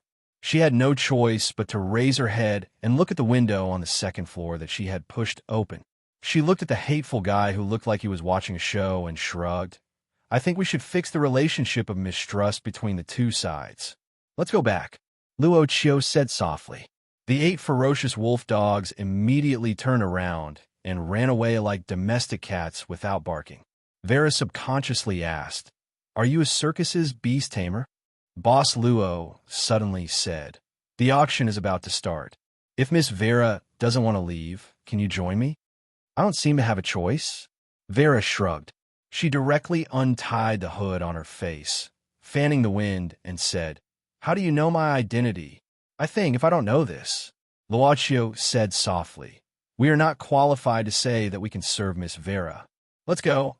I think Miss Vera needs to change back to your original clothes before joining the auction." At the same time, the window on the second floor suddenly opened, At the moment when the window opened, Vera saw Vicar. Her assistant was surprised. "You're back? So fast." Looking at Vicar's surprised expression, Vera subconsciously looked up. The window had been closed. What happened? The route she memorized a day ago seemed to be completely messed up. After going around in circles, she actually returned to the original starting point. "Is there anything upstairs?" Vicar poked his head out and looked upstairs at the same time. Vera took a deep breath and said, "Go back to the room and change your clothes. Let's go to the auction." "So, what's the meaning of going out?" Vicar's face was full of confusion. But Vera had quickly climbed through the window, then walked into the room and quickly changed her original clothes. Vera pulled the zipper at the back of her skirt while looking at herself in the mirror. The route she took in the manor when she left the room appeared in her mind again. She believed that she had a good memory. Even though the manor was huge, she still had the confidence to reconstruct the composition in her mind. Suddenly, Vera pressed her hands on the basin, and her eyes approached the mirror. Her eyes suddenly changed, turning into blue, cone-shaped pupils. "I didn't go wrong. But why is there such a huge difference between the real scene and the composition?" It was too mysterious, as if it was an unsolvable puzzle. Oh, God! As a magician, Vera swore that she must unravel the mystery. Vera's body suddenly seemed to be extremely tired, almost lying on the basin. She took a deep breath and washed her face. She wanted to calm down. She knew that she overused her brain power, so she had to stop this intense brain power. But at this time, there was an inexplicable idea in her mind. That guy is more like a magician than me. It was similar to a tea party in this palace-like room. Sorry to keep you waiting for a long time. Yuri had exposed his appearance in the hotel last time, but at the beginning of today, he also wore a half mask to cover his face. But no one paid attention to his action. This was because as Yuri walked in, two men behind him were moving an object that was covered with a white cloth. Today's theme, what was this thing? It was obvious. I believe that everyone must be wondering why I have a copy of The Nameless Maiden in my hand. Yuri glanced at the people present. He saw the boss of the club sitting quietly in the corner. But there were two more people beside Luaccio. But he didn't care about these. The time he had didn't allow him to think about these things. At the moment when the white cloth was lifted, the scene almost made the same low exclamation. Unbelievable. An old man gathered in front of this painting at this time. He held a small magnifying glass in his hand, and now he was immersed in observing. In fact, if it wasn't for the fact that someone was guarding this image, he would have reached out to touch its texture. Everything can be faked, but this technique can't fool people. This is indeed Ivan Nikolaevich. It's true that this is Ivan Nikolaievic's authentic work. I've been chasing his works for almost half a world. I can't be wrong. This is the real, the Nameless Maiden. Then the one in the hotel last time, wasn't it obtained by FNC? Why did it appear in Tipica's house? Is FNC a member of Tipica's family? But who exactly was the person in the hotel that night? I'm more concerned about the price of this painting. Don't talk nonsense. We're here for this painting today. As long as it's real, I'm willing to pay any price. Edgar found the atmosphere was almost there, so he stood up and said slowly, "You know, this painting is priceless. So there's no final conclusion about its value. So we don't intend to set a price for it. The auction will officially start after the first guest bids." Mr. Butler smiled and said, "Of course, the one who can suppress everyone will become the new owner of this heirloom treasure. So, everyone, what are you waiting for? I'll bid 1 million. In an instant, a slightly plump guest sitting near the center of the table called out the price. However, when he saw that almost everyone was looking at him, he could only add, "Euros. This gentleman bid 1 million euros. Edgar nodded and said indifferently, "First time. No need to bother." Suddenly, in another corner, a huge man stood up and said in a low voice, 250 million euros. Whoever wants a painting with a higher price can take it.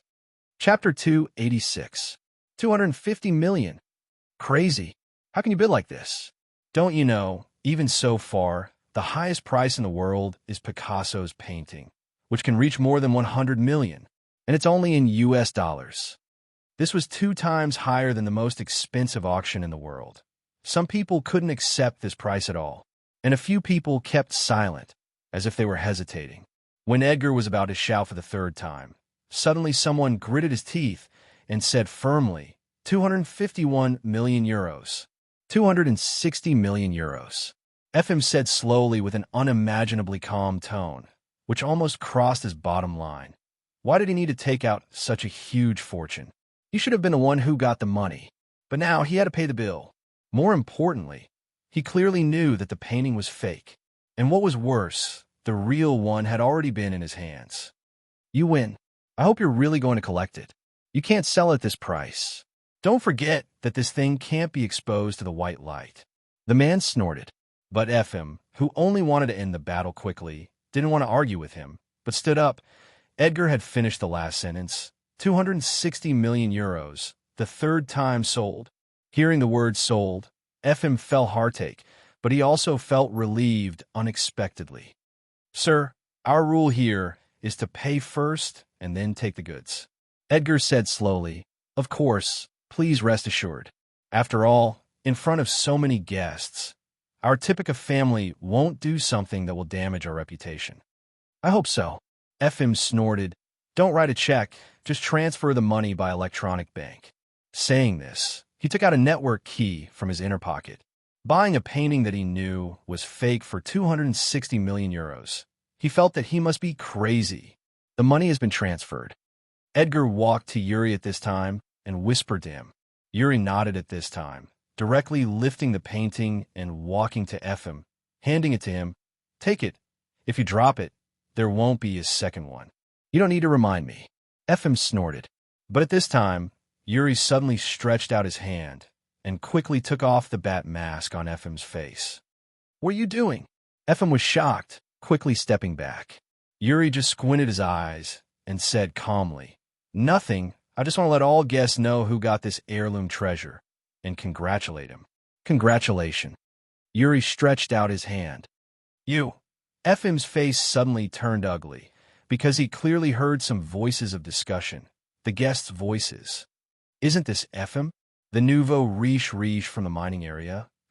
Obviously, some of the guests had recognized him. FM knew that before today, the whole underground world of Moscow would know that the nameless maiden was in his hands. But he didn't intend to make trouble here. He grabbed Yuri's palm expressionlessly, but he was unusually forceful. He lowered his voice, like a cornered beast. I've already bought the painting. What other tricks do you want to play? Tricks? Yuri shook his head and laughed. There's no trick. I just want Mr. FM to get this painting, not the FNC that can be casually impersonated. You got guts. FM put on a fake smile, and then lifted the painting, turning to look at his subordinates, gritting his teeth. Let's go. FM directly pushed open the door of the room with his man. Although the rest of the guests felt a weird atmosphere, few people were willing to intervene if it was a problem between FM, the nouveau riche of the Las Patskaya mining area, and the Typica family, the lunatics who smuggled arms. Everyone, I've asked people to prepare some delicious food and wine. Although the painting has been bought, but Yuri smiled and said, let's finish the ball a few days ago. But in fact, not many people intended to stay. Those who stayed might just want to get to know the Typica family. After all, it was better to have one more friend than one more stranger. Society, be it in the open or in the dark, was all about connections. 260 million euros, tut-tut. Vera, who had watched the whole process of the auction, now tidied up her skirt and said calmly, such a sky-high price. No wonder you don't want to let anything happen to this auction.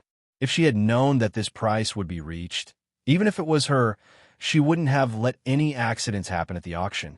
She didn't have a particularly strong desire for money, but she also admitted that money was a good thing, and no one would dislike having too little of it. Those who said that money was no longer money once it reached a certain level, but was just a simple number, and that it was enough as long as it was enough to eat and wear. People who said such words were just fooling the common people.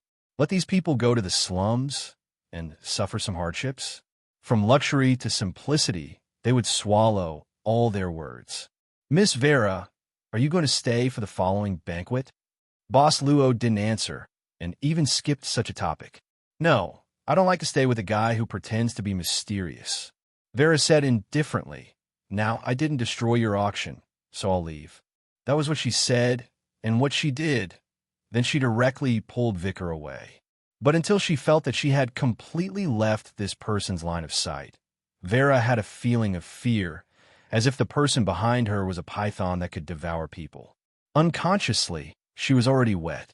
Finally, after getting into the car, Vera suddenly clutched her chest and gasped for air as if she was having an asthma attack. Vickers suddenly became anxious and quickly took out a small bottle from the storage box of the co-pilot's seat and poured out some small pills. "Don't eat too much." Vera pushed Vickers' hand away, tried to endure the uncomfortable things in her body. "I just used my brain today. I'll be fine after a rest. Hurry up before it gets dark. The moon will be very round tonight." In the basement of the manor, Victor and Yelgo were trapped in the basement. Yelgo was thinking hard about how to get out of this bad environment. At this time, the door of the basement was opened again. But this time, the people who opened the door didn't send food, and there was more than one. They walked to Victor's side, untied him, and held him down at the same time. Victor frowned and said in a low voice, "Where are you going to take me? And do you know what you're doing? You're openly challenging the police of Moscow." But they were like mutes and didn't intend to respond to Victor. They just violently took him away from this place. So, Victor was taken all the way to the current owner of the manor and was forced to sit at one end of a long table. The person sitting at the other end, who was cutting the steak on the plate, was Yuri. "Relax, Mr. Policeman." Yuri bit a small piece of beef, drank a mouthful of wine, and smiled. "I don't intend to hurt you." "Really? Restraining a policeman for more than 48 hours. You are breaking the law." Victor sneered.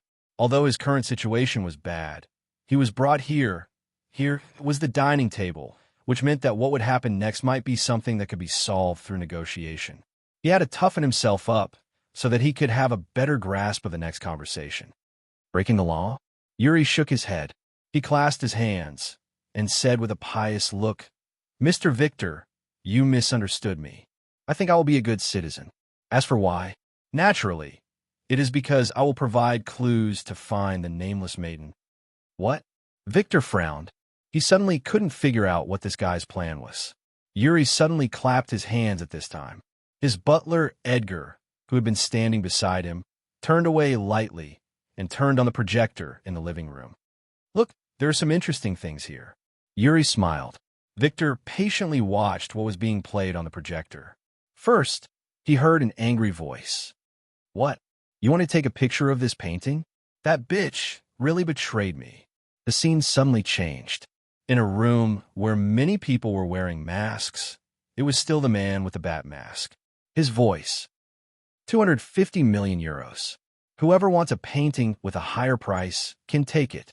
Until the last scene, when the man with the bat mask was unveiled and his true face was finally revealed, it was extremely clear. This is FM. Victor couldn't help but frown.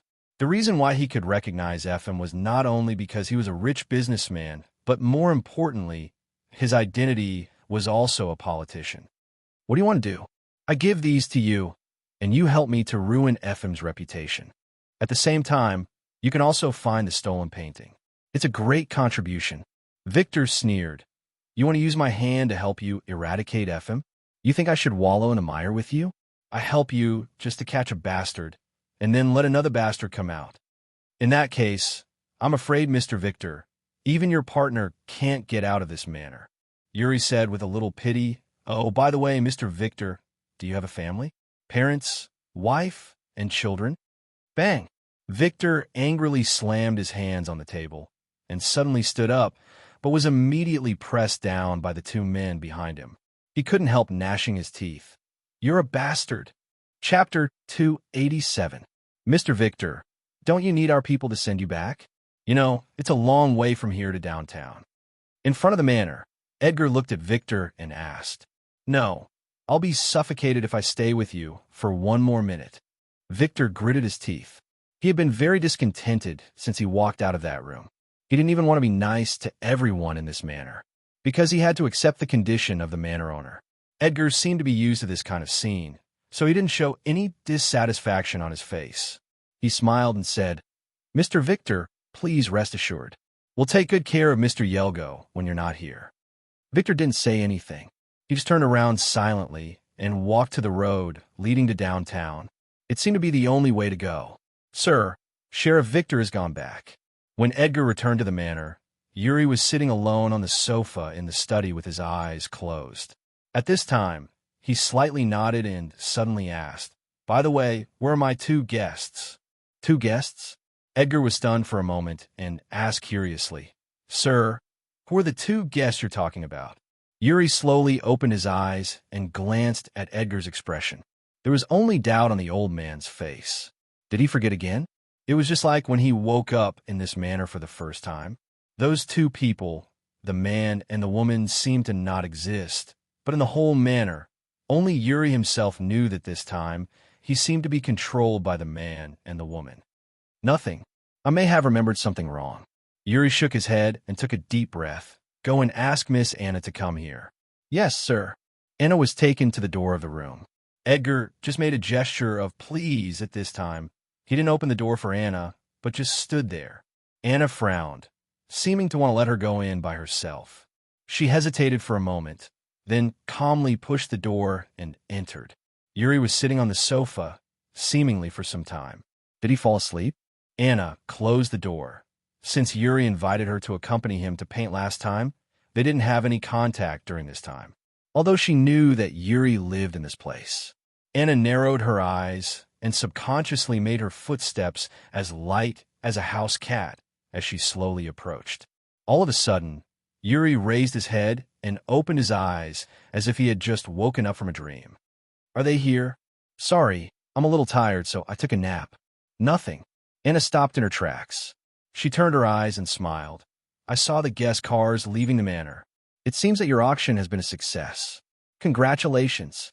Not only did you sell this painting, but you also disrupted Efim's previous auction so that he didn't get anything.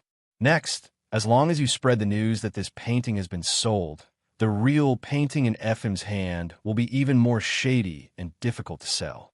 I think he must have been so angry that he directly smashed the cup. "Anna." Yuri suddenly shouted this name. "What's the matter?" Anna walked along the wave guide on the floor of the room. She came to the sofa and sat opposite to Yuri. "Do you know the transaction price of this auction?" Yuri asked indifferently. "I think you will tell me." Anna looked at Yuri with her charming eyes. Yuri looked at it appreciatively and said softly, 260 million euros. Anna almost felt that her breath had stopped for a moment. Although she had tried to assume the success of the auction and overestimated the guests' enthusiasm as much as possible, she never thought that it would be such a sky-high price. More importantly, she remembered what Yuri had said to her. All the proceeds from the auction of this painting would belong to her. "Yuri, you're really a genius." But as smart as she was, she didn't intend to continue the topic of 260 million euros. She needed to test what kind of attitude Yuri had. She hadn't been able to figure out what kind of attitude Yuri had. "You really did it. You completely imitated Ivan's painting. You're simply a living Ivan. Nikolaevich," Anna said excitedly. Yuri heaved a sigh of relief and suddenly asked, "Anna, do you still remember how we met?" "Of course, how could I forget?" Anna said in a reminiscing voice, that moving voice. "At that time, I had just walked out of the art gallery. Maybe it was God's will. I didn't take the usual road, but chose another one. I met you on that road." She looked at Yuri with blurred eyes. "At that time, you were eating bread. You sat on the ground, and there was a drawing board on the stool. Suddenly, a gust of wind blew one of your papers out, and it came to me. Maybe God wants to bring your painting to my side, and also to bring you to my side. But when we were on the platform, you ruthlessly drove me away from you, forever and ever." Yuri narrowed his eyes. Anna shook her head, and there seemed to be a trace of pain on her face.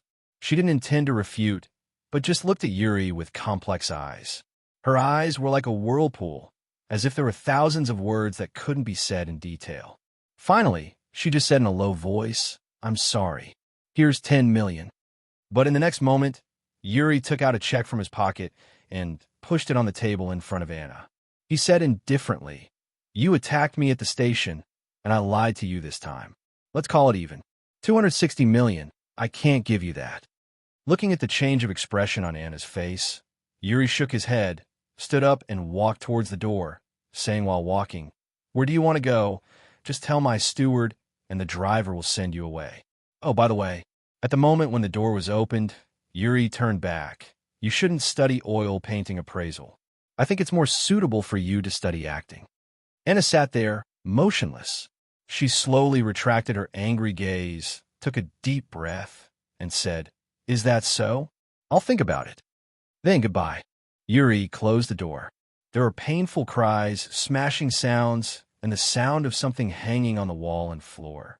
Outside the room, Vicar was holding a glass of vodka with both hands. His body kept trembling, and the drink in the glass kept shaking. Although it was not the first time for him to experience this, but every time, he would feel fear from the bottom of his heart. "Vi, Vera, or you take some more medicine." Vicar quickly walked to the door of the room, saying loudly through the door, "Go away." The roaring sound burst in Vicar's ears, and he stepped back instinctively. But he always felt too dangerous and scared, so he held the cushion in his arms with one hand and picked up the fruit knife on the table with the other, pointing at the room nervously. He swallowed his saliva. "Vi, Vera, for the sake of so many years, if you can't stand it and want to rush out, remember to tell me before you rush out." Roar!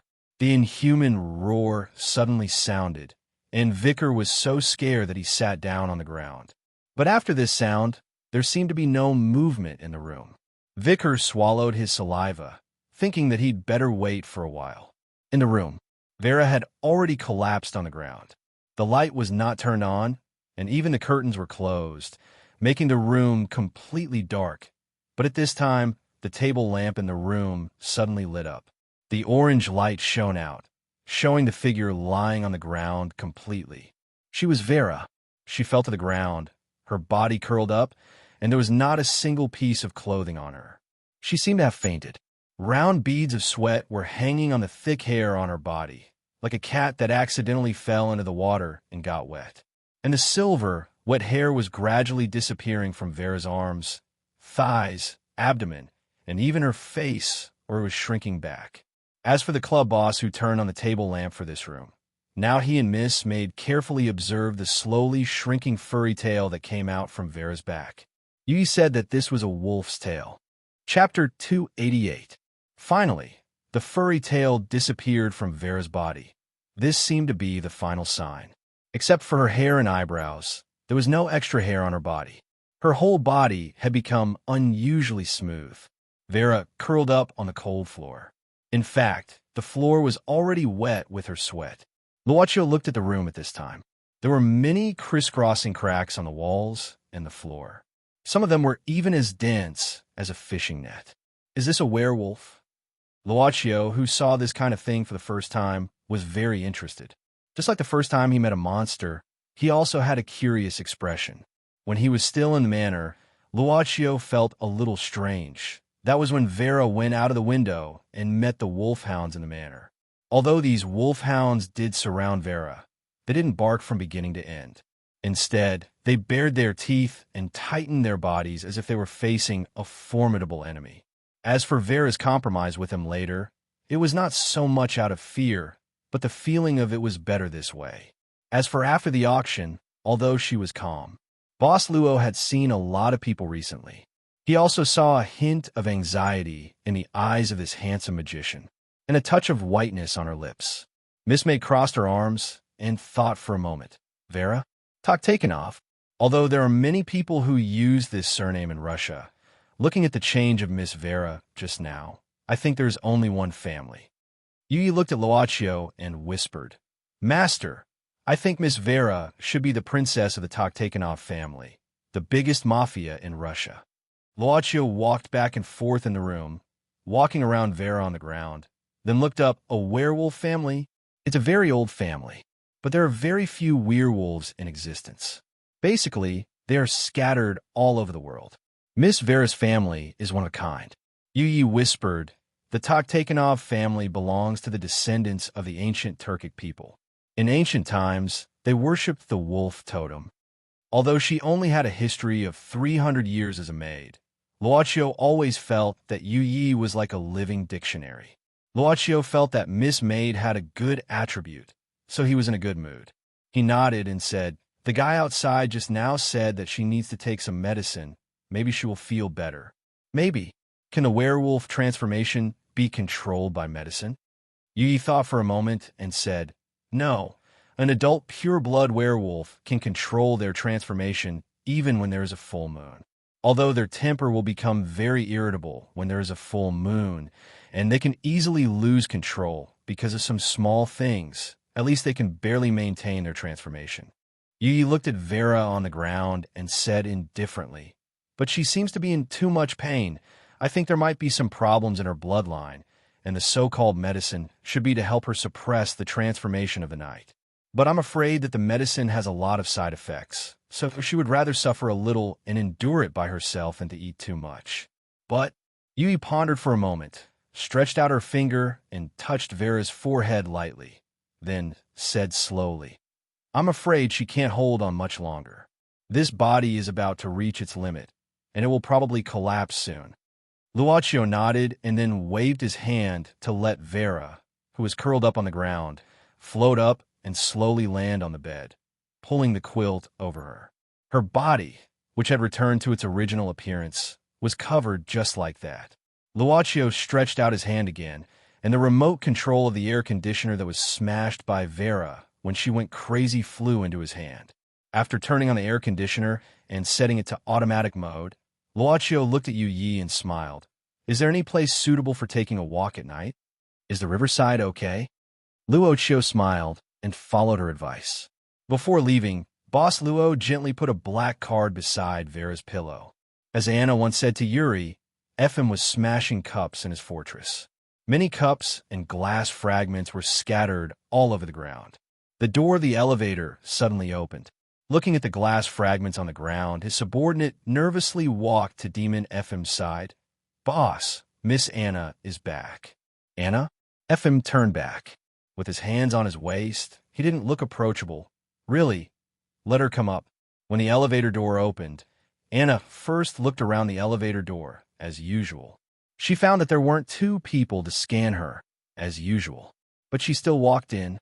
The glass fragments on the ground alarmed her. Looking at Efim, who stood in front of the glass curtain, silently with a glass in his hand, Anna frowned. "What happened? You actually came back?" Efim said indifferently, "You're really brave." Anna said discontentedly, "I was caught by the Tipica family and finally found a chance to escape." "What do you mean? You blame me for the accident in your auction?" "Escape?" Efim sneered. "Then tell me, how did you escape?" Anna said indifferently, "Efim, it's not important. What's important is that I found something. That day, I didn't kill Yuri on the platform, and he even inexplicably became a member of the Tipica family. He destroyed the painting in the hotel that day, and then sold a new painting himself. Do you know how much he sold?" "How much?" Efim rolled his eyes, asking curiously. Anna sighed, rubbing her brows. 260 million euros. How could there be such an idiot buying a fake painting with 260 million euros? I have to admit that Yuri is indeed a genius in counterfeiting. Efim, we should think about how to recover the loss now. I know you're angry, but it's not the time to be angry. Efim nodded. "I admit it. Oh, I want to show you something. Come with me." Anna was stunned and followed Efim to the back of the screen in the room, to the front of an easel. This time, Efim lifted the white cloth on the easel by himself. "The Nameless Maiden?" Anna frowned. "Why did you take out the real one? Do you have any plans?" "No, this is also a fake one." Efim looked at Anna, saying slowly, "How could it be? Shouldn't the fake one have been destroyed in the hotel?" But Anna immediately stopped talking. She seemed to have realized something, but it seemed to be too late, because at this moment, Efim suddenly attacked, grabbing Anna's hair with one hand, pulling her body to the wall, and reaching out to strangle her neck. Looking at Anna's frightened expression, he put his face close to hers, sneering. "Why is it impossible? Why is it impossible? That's because the person you're talking about who spent 260 million euros to buy the fake goods is me. Anna grasped Efim's arm painfully. Although this man was fat, he had terrifying physical strength. His huge body pressed her body against the wall, making her unable to move. Her neck had been strangled. She could only feel difficulty in breathing and couldn't speak. Efim looked at Anna with a ferocious face, opening his mouth as if to swallow her. I don't know why Yuri became a member of the Typica family, and I don't want to know now. And I don't want to know what your plan is, so I dare to come back here. However, I can honestly tell you that you're dead meat. How dare you betray me? Moreover, he and that Yuri even stole 260 million from me. You even exposed me in front of everyone. Anna patted the wall painfully. The decreasing oxygen was begging in her body.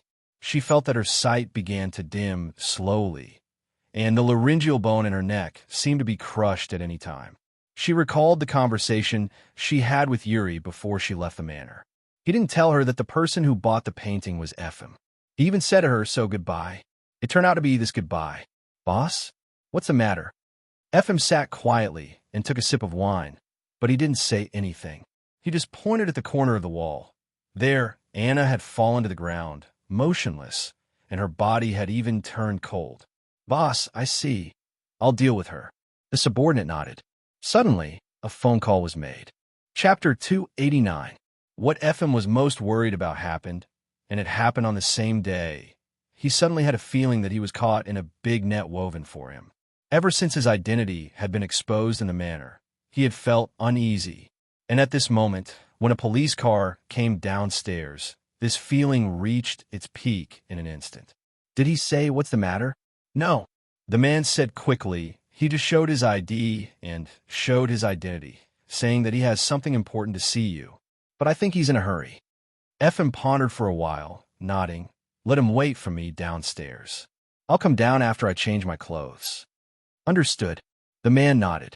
He had a lot of things to do, not only to greet the sheriff downstairs, but also to clean up this room and some things that didn't belong here. Haha.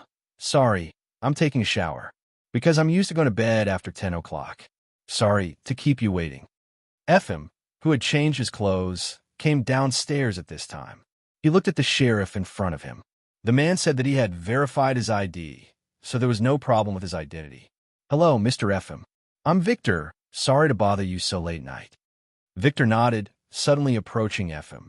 But the bodyguard beside Efim reached out to stop him, saying indifferently, Mr. Victor, take your time. Victor said calmly, Mr. Efim, can I talk to you alone? I don't think you'll refuse me. Really? Efim said indifferently. If I tell your boss that a reckless guy came to my house in the middle of the night to harass me, I don't think he'll refuse my complaint. Victor smiled, lowering his voice. I heard that Mr. Efim bought something extraordinary today, right? In an instant, Efim narrowed his eyes. After a moment of silence, he waved his hand, saying, You go out first. I have something to talk with Mr. Victor. Seeing that the man had left, leaving only him and Victor in the room, Efim slowly sat down, saying calmly, What did Sheriff Victor say just now? I didn't seem to listen carefully. Victor showed a smile at this time, coming to Efim again. But he took out his phone and put it on the table in front of Efim. I think Mr. Efim will be very interested in the content of this film. Oh, really? Efim picked up the phone casually and played it. His face turned ugly as the movie played. He didn't even finish watching the movie before he stopped watching it. He put down his phone and looked up at Victor, who was standing with his hands clasped. His fingers were slowly tapping on the armrest. For a long time, Efim suddenly asked, What do you want? Victor said slowly, This was sent by one of my men. I guess he wants to make a contribution. After all, this film clearly points out that the stolen painting was bought by you, Mr. Efim. Because of what happened today, we have reason to believe that the painting is still in your hands. However, I intercepted it with me. Currently, other than me, no one else knows about it. Efim said indifferently, Isn't it good if you hand it in all the way? That's a great contribution, isn't it? Victor shrugged and said, I don't know if Mr. Efim knows how much the annual salary of a regular agent, such as me, is, and with my current position If I were to be promoted, how much annual salary would I be able to get? What about the director? How much is it? FM said calmly. Do you know that I've known your director for a long time? Victor smiled. A big businessman like you, Mr. FM, naturally knows a lot of people. However, because a video of a mafia boss was uploaded to VK earlier, a lot of things were involved. I think most of the people in Moscow will be separated temporarily in the future. Mr. FM, do you know how many years I've been in this field? 23 years. I even received the Neva King Alexander Medal awarded by the president himself. Victor said confidently, I believe my words have some effect, and even our boss may not be able to let me pack up and leave my current position immediately. FM said indifferently, it's good to be confident.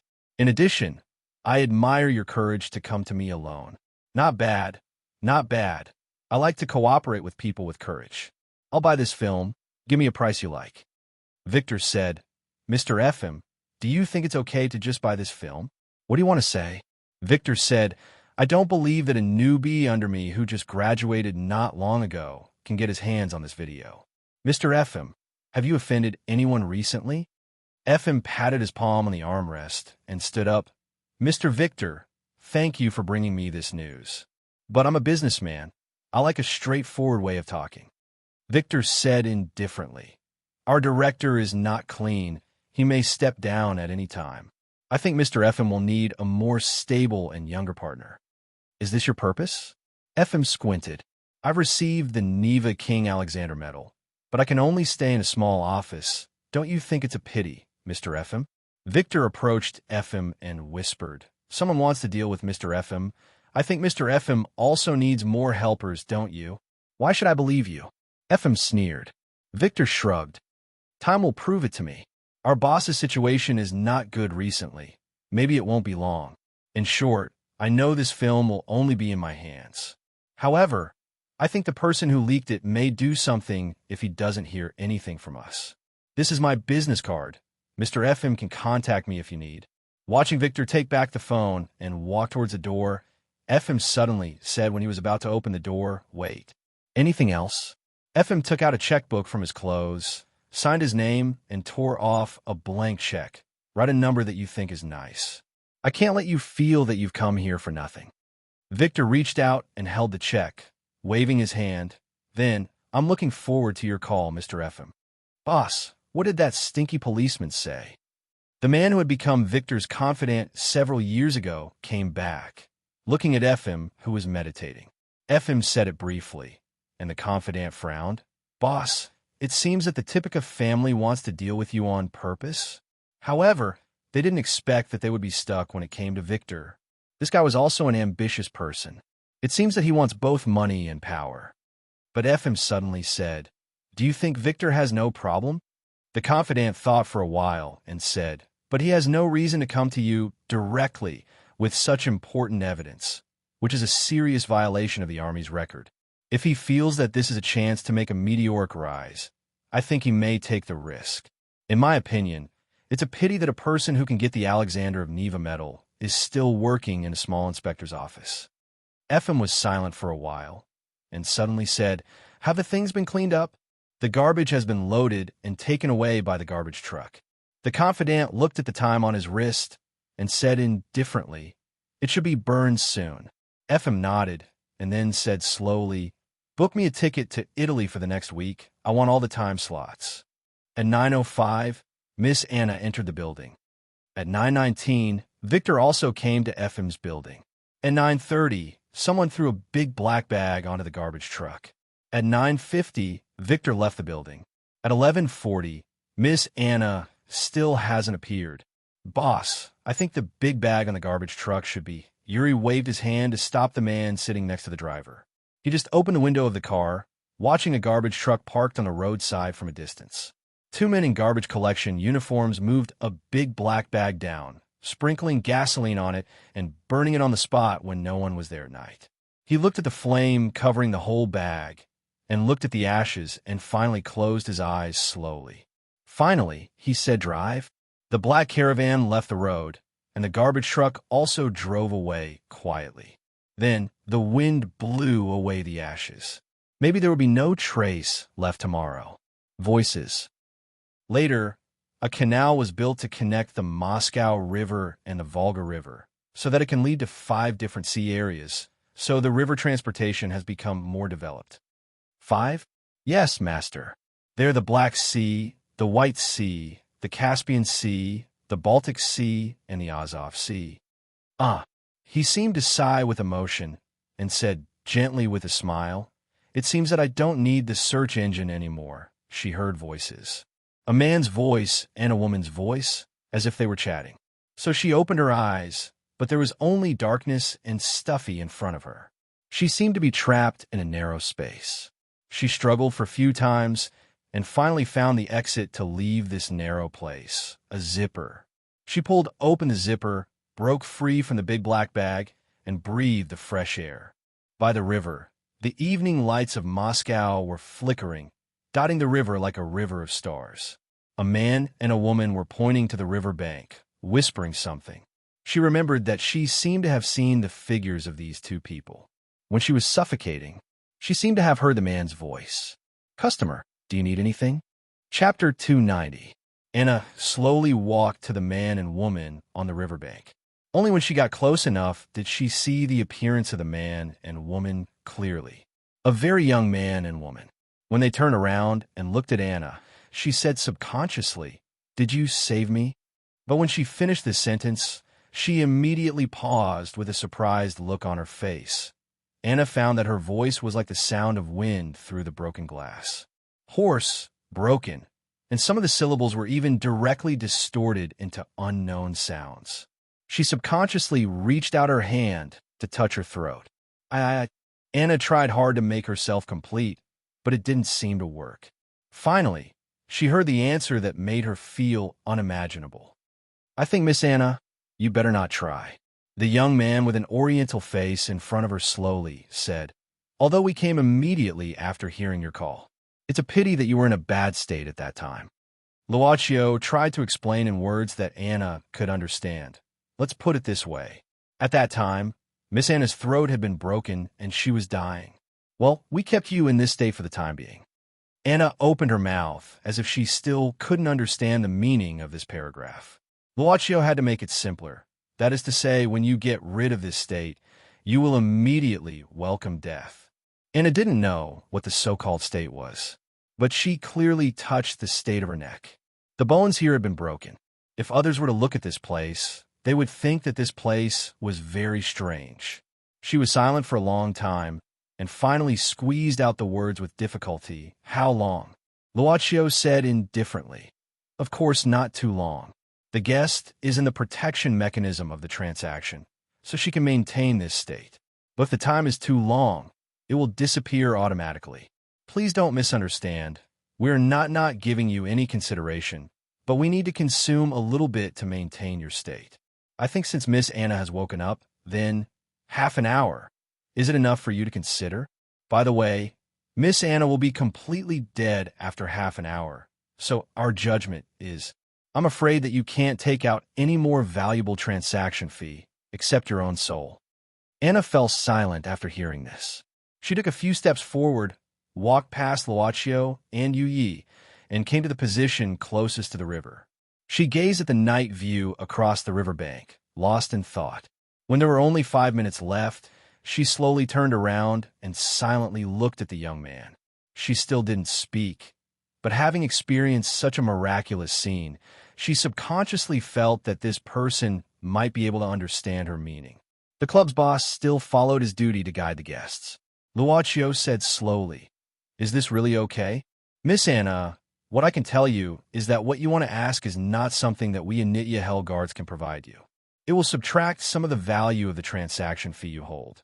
That is, it will cause a deviation in your final purchasing power. Are you sure you still feel like you need this part?" Anna nodded in silence. "I got it." Boss Luo said straightforwardly, "Mr. Yuri was saved by us. Now he can use the power of the Tipika family, which is indeed from us." A trace of sadness flashed in Anna's eyes.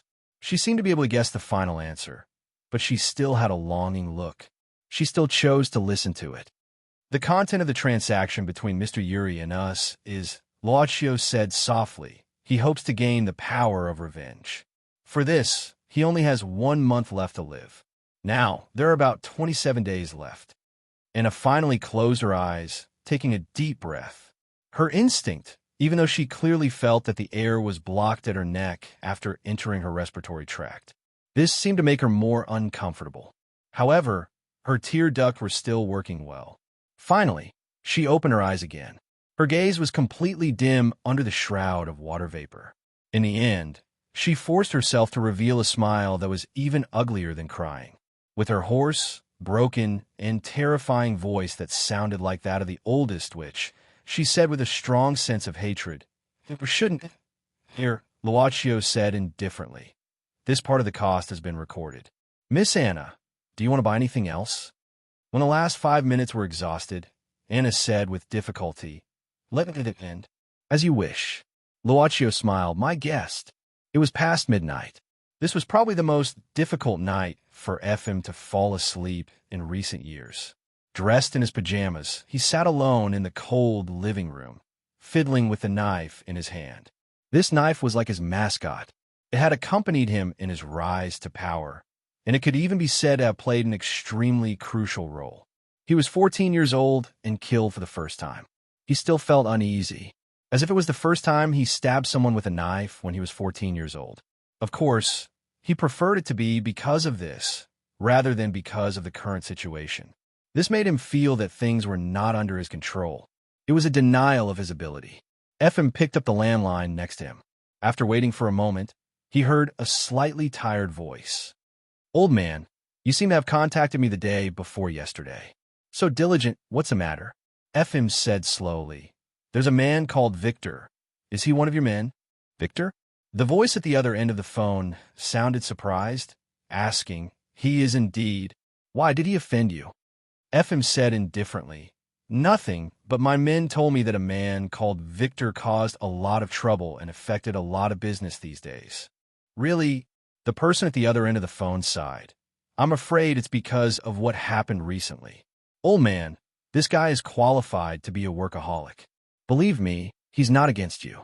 He just wants to find some clues like crazy. You know, the stolen painting has a great impact. I'm also under a lot of pressure. But don't worry. When this is over, I'll think of a way to deal with Victor. This guy's a thorn in the side. He's practically an arrogant guy."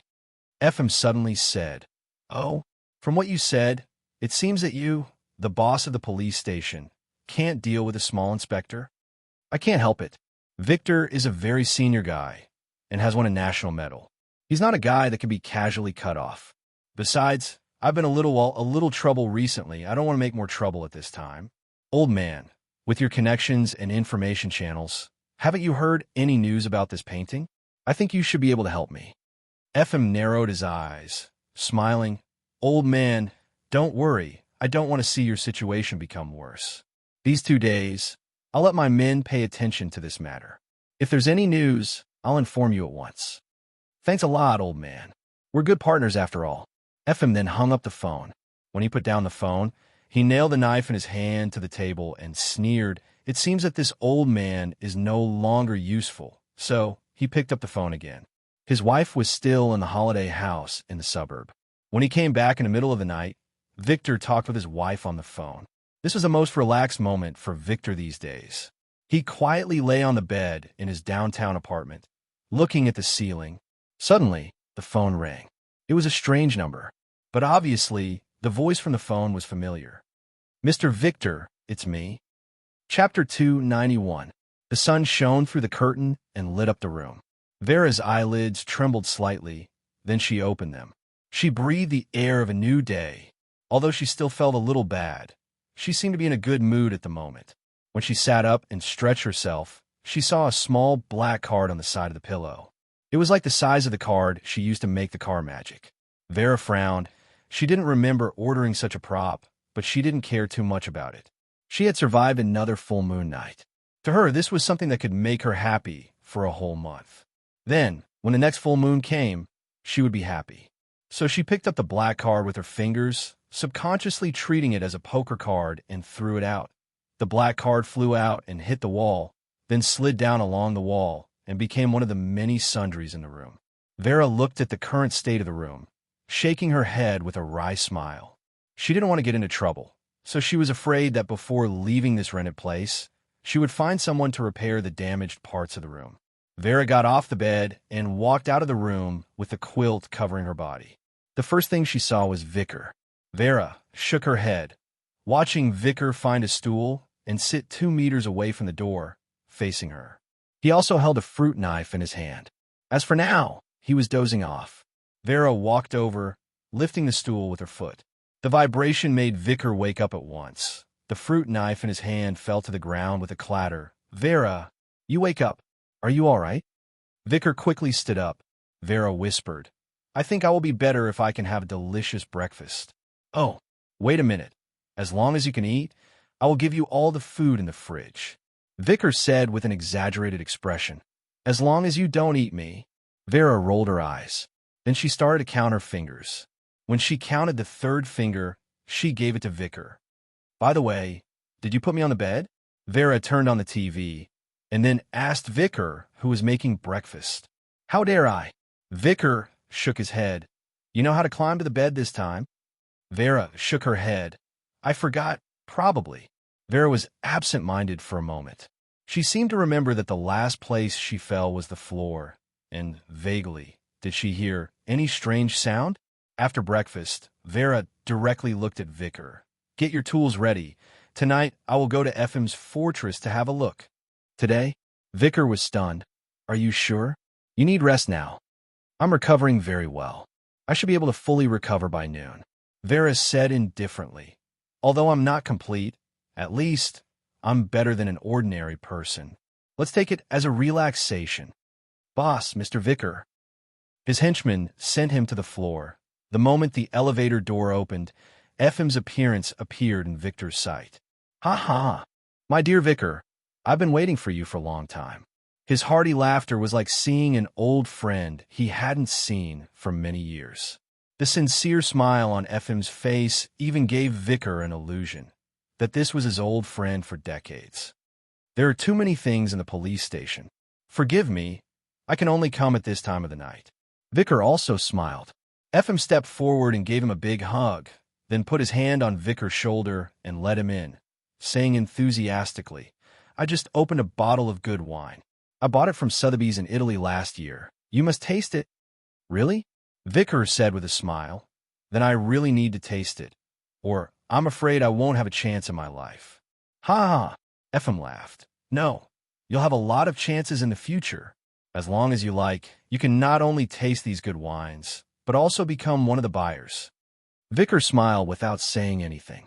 FM said while opening the bottle, I'm 54 years old this year. Since I was 13 years old, I've been making a living. Do you know why I came out to make a living in the first place? I'd like to hear the details. A pair of leather shoes.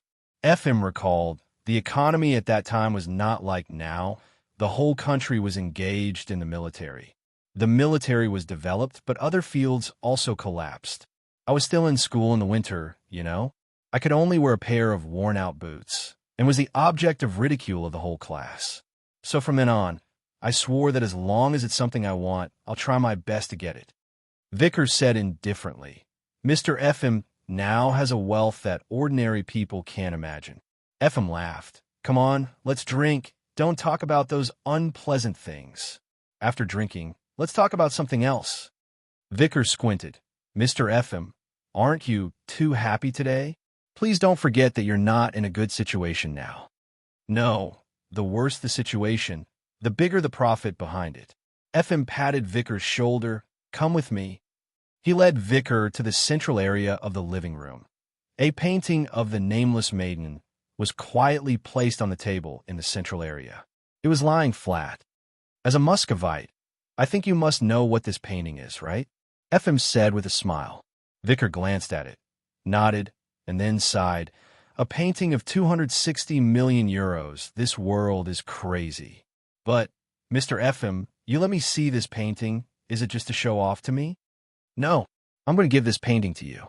FM suddenly said, and I can tell you that this is a real painting. Victor furrowed his brows. He didn't know what FM meant by a real painting, as if there was a fake one. The video he had and the one Yuri gave him didn't mention anything about the painting in detail. The video was only used to prove that the painting was bought by FM privately. The nameless maiden was a treasure passed down from generation to generation. It could be regarded as a national treasure. FM's behavior was trading a national treasure privately. Such a crime couldn't be easily exonerated. What do you want me to do? But at the same time, he keenly felt that FM had other plans. FM said at this time, "You found his video from your subordinates. How did you get it?" Vicar shook his head. "I can't act rashly and alert the enemy. Of course, before I confirm Mr. FM's willingness to cooperate." FM rubbed his hands, nodding. "You did the right thing. You should be careful and cautious. But now you don't need to start with your subordinates. That's because I know how this video got leaked. Oh, next, it's time for you to prove to me that you have enough ability to be the boss of the police station." FM chuckled. This painting appeared in someone's house. Even if he didn't plead guilty, at least he couldn't escape the crime of secretly hiding a national treasure, right? Vicar asked calmly. "Who is the other party?" FM said slowly. It was a guy who escaped in the past and called himself an aristocrat. As for now, it's not a business that could be exposed to the public.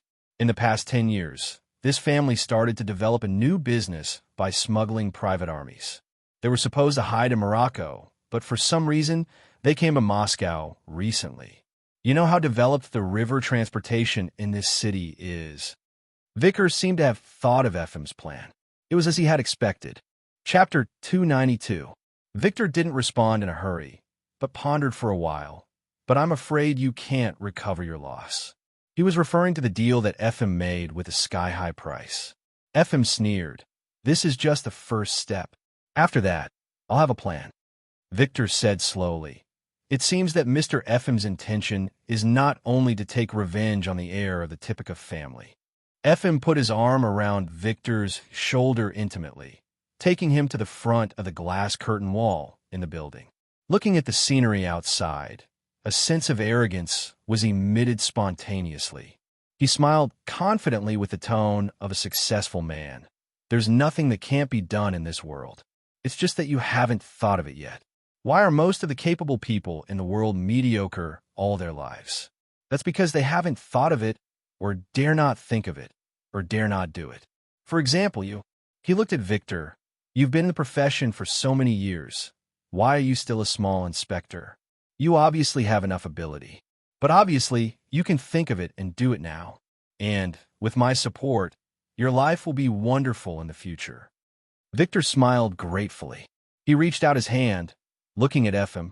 "Then, please take care of me in the future, Mr. FM." "Huh, I like straightforward people." FM grabbed Victor's palm directly. He was happy that the two could reach this consensus. As for how much Victor could meet his expectations, it didn't matter how much he could meet. As long as there was a conflict, it would be better to change one. Just like the old buddy of the boss of the police station, who was racking his brains for the recent official affairs. However, his expression suddenly froze at this moment, froze at Victor's action, froze at the handcuffs on his wrists. At the moment of shaking hands, Victor suddenly took out a handcuff from his back and then gently smashed it on his wrist. It was fastened easily. "What were you doing?" FM frowned. Victor said indifferently, "Mr. FM, I'm now officially resisting arrest. Because you're suspected of privately purchasing a national treasure and illegally possessing it, as well as suspected of bribing police officers, and I even suspect that you are engaged in illegal activities. Oh, by the way, you've already shown me the evidence, right?" Her frozen smile finally thawed.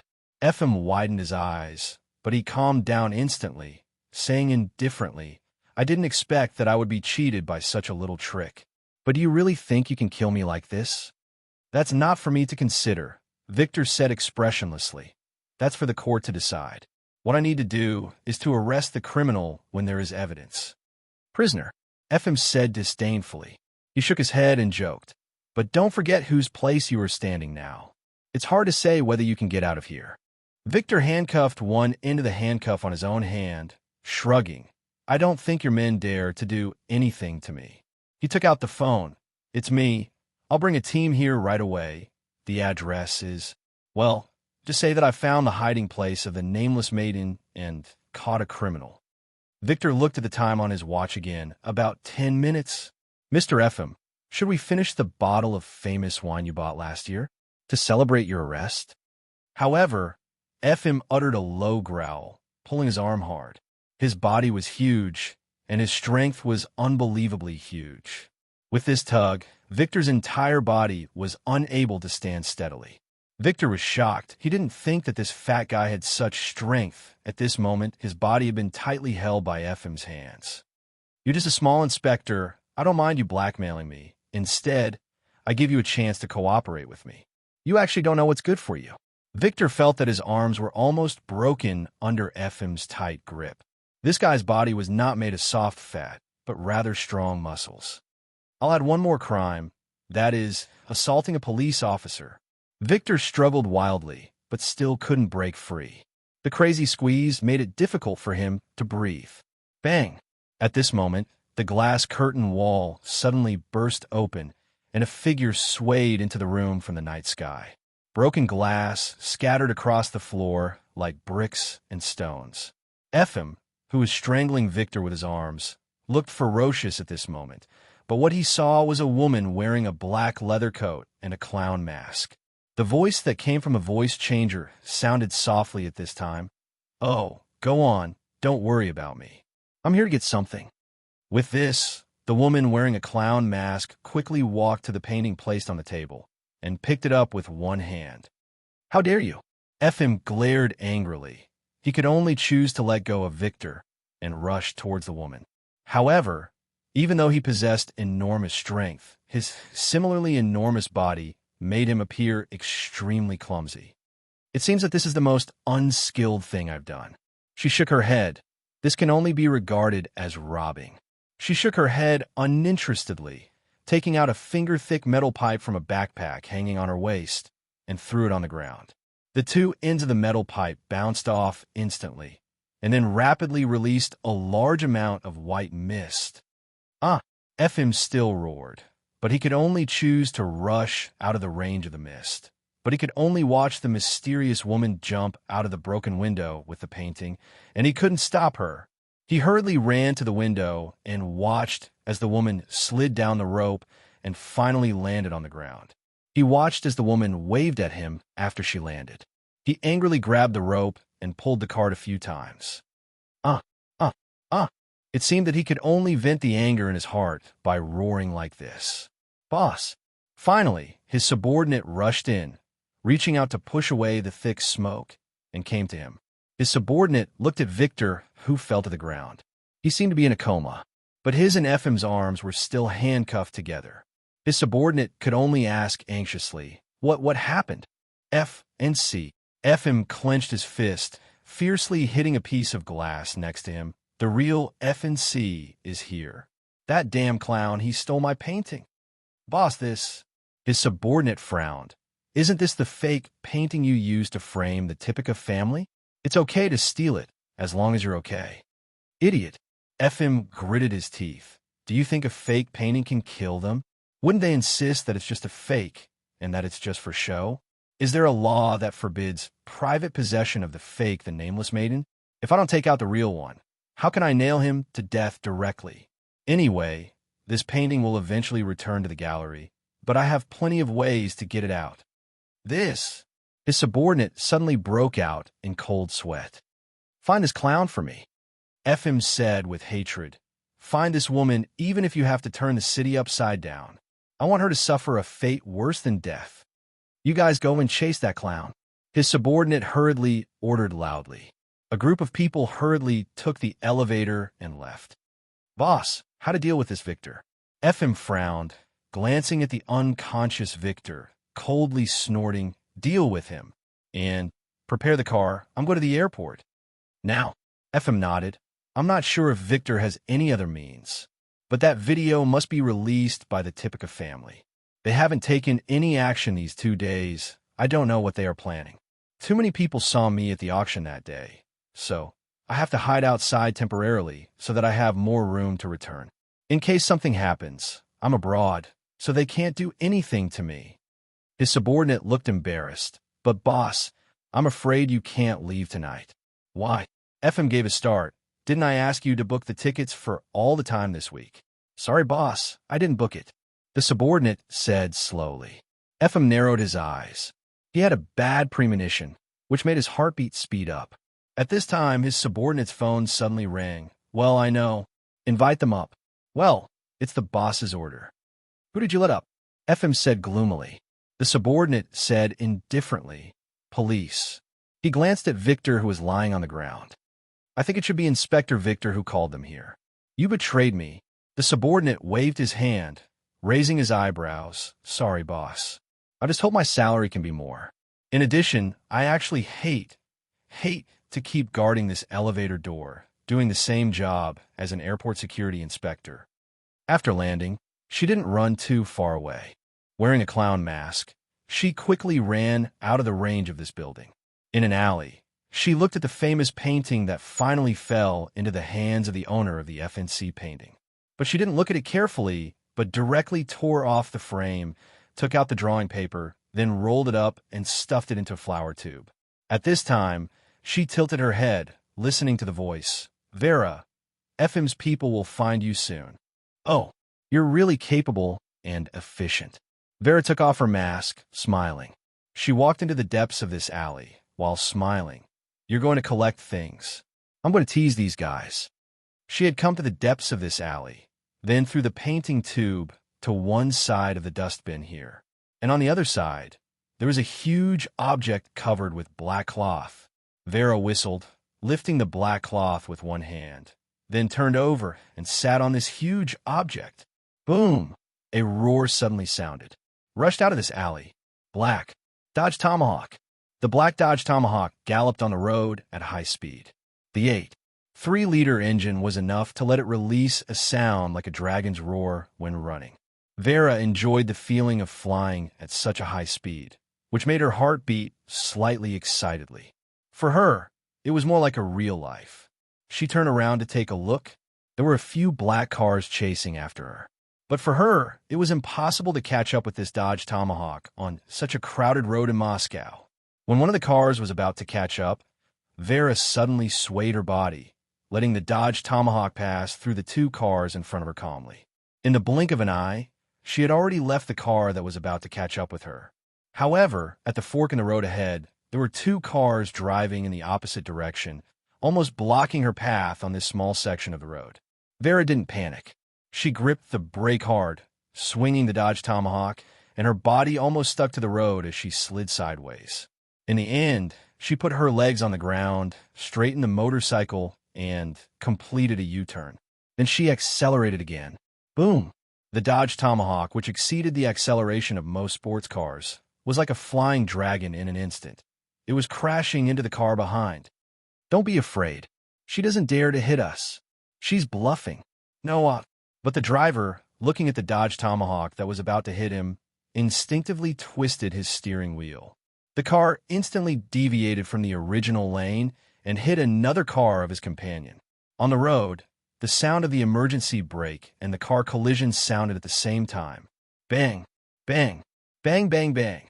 The cars that collided in a series of cars crashed into a tragic scene on the road in an instant. Vera didn't stop the Dodge Tomahawk, but directly stood up in the car. She took off the helmet, threw it out of the road, and opened her hands like this.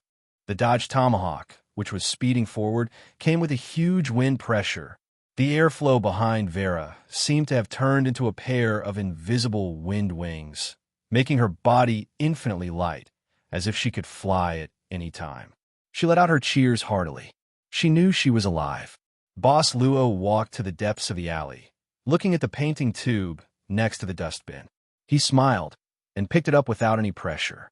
He opened it, took out the drawing paper, and then opened it.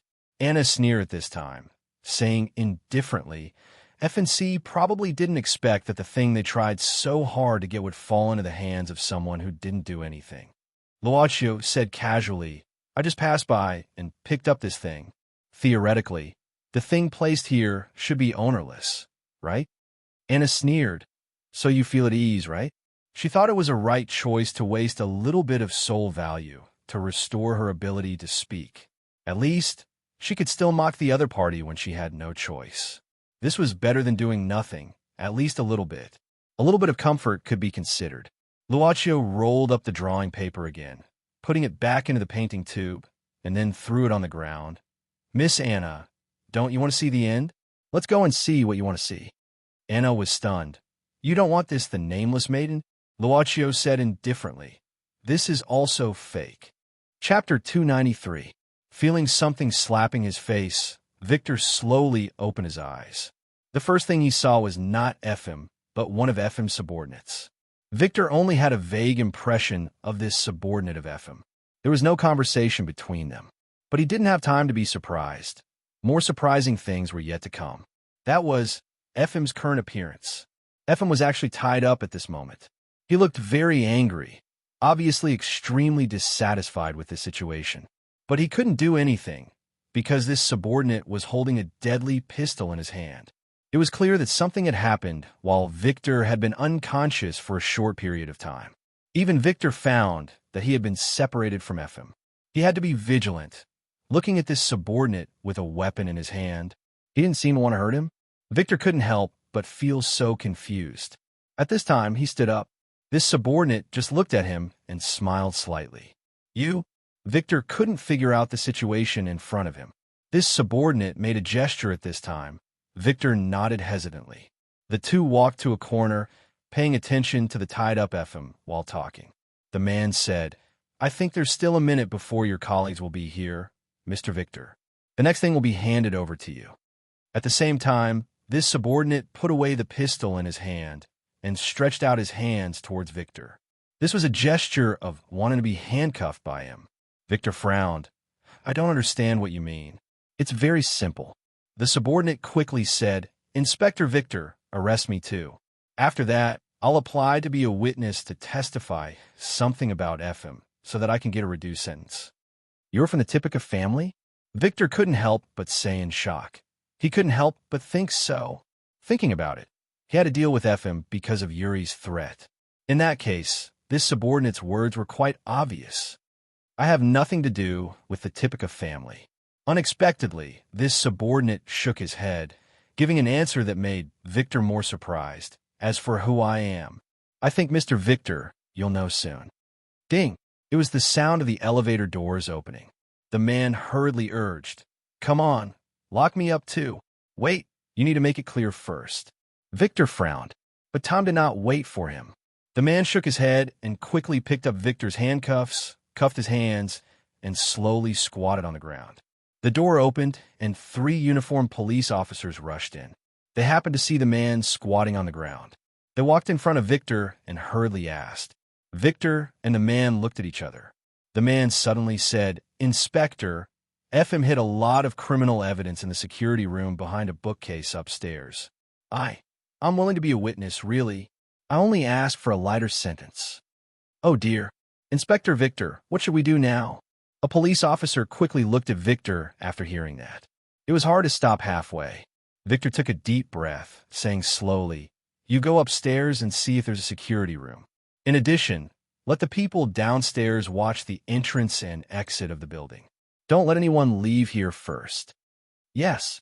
The police officer saluted and hurriedly left. This building was very conspicuous in the vicinity and was famous enough. At this time, it was not really a time when the streets were empty, but there were several police cars surrounding it. Moreover, the onlookers clearly saw that several policemen arrested the famous Mr. Efim. Even if there were no reporters present, the flashes of the onlookers' mobile phones were obviously not worse than if there were reporters present. Victor walked out. He lit a cigarette and smoked slowly. Watching the scene of Efim being sent into the police car, he was not happy anyway.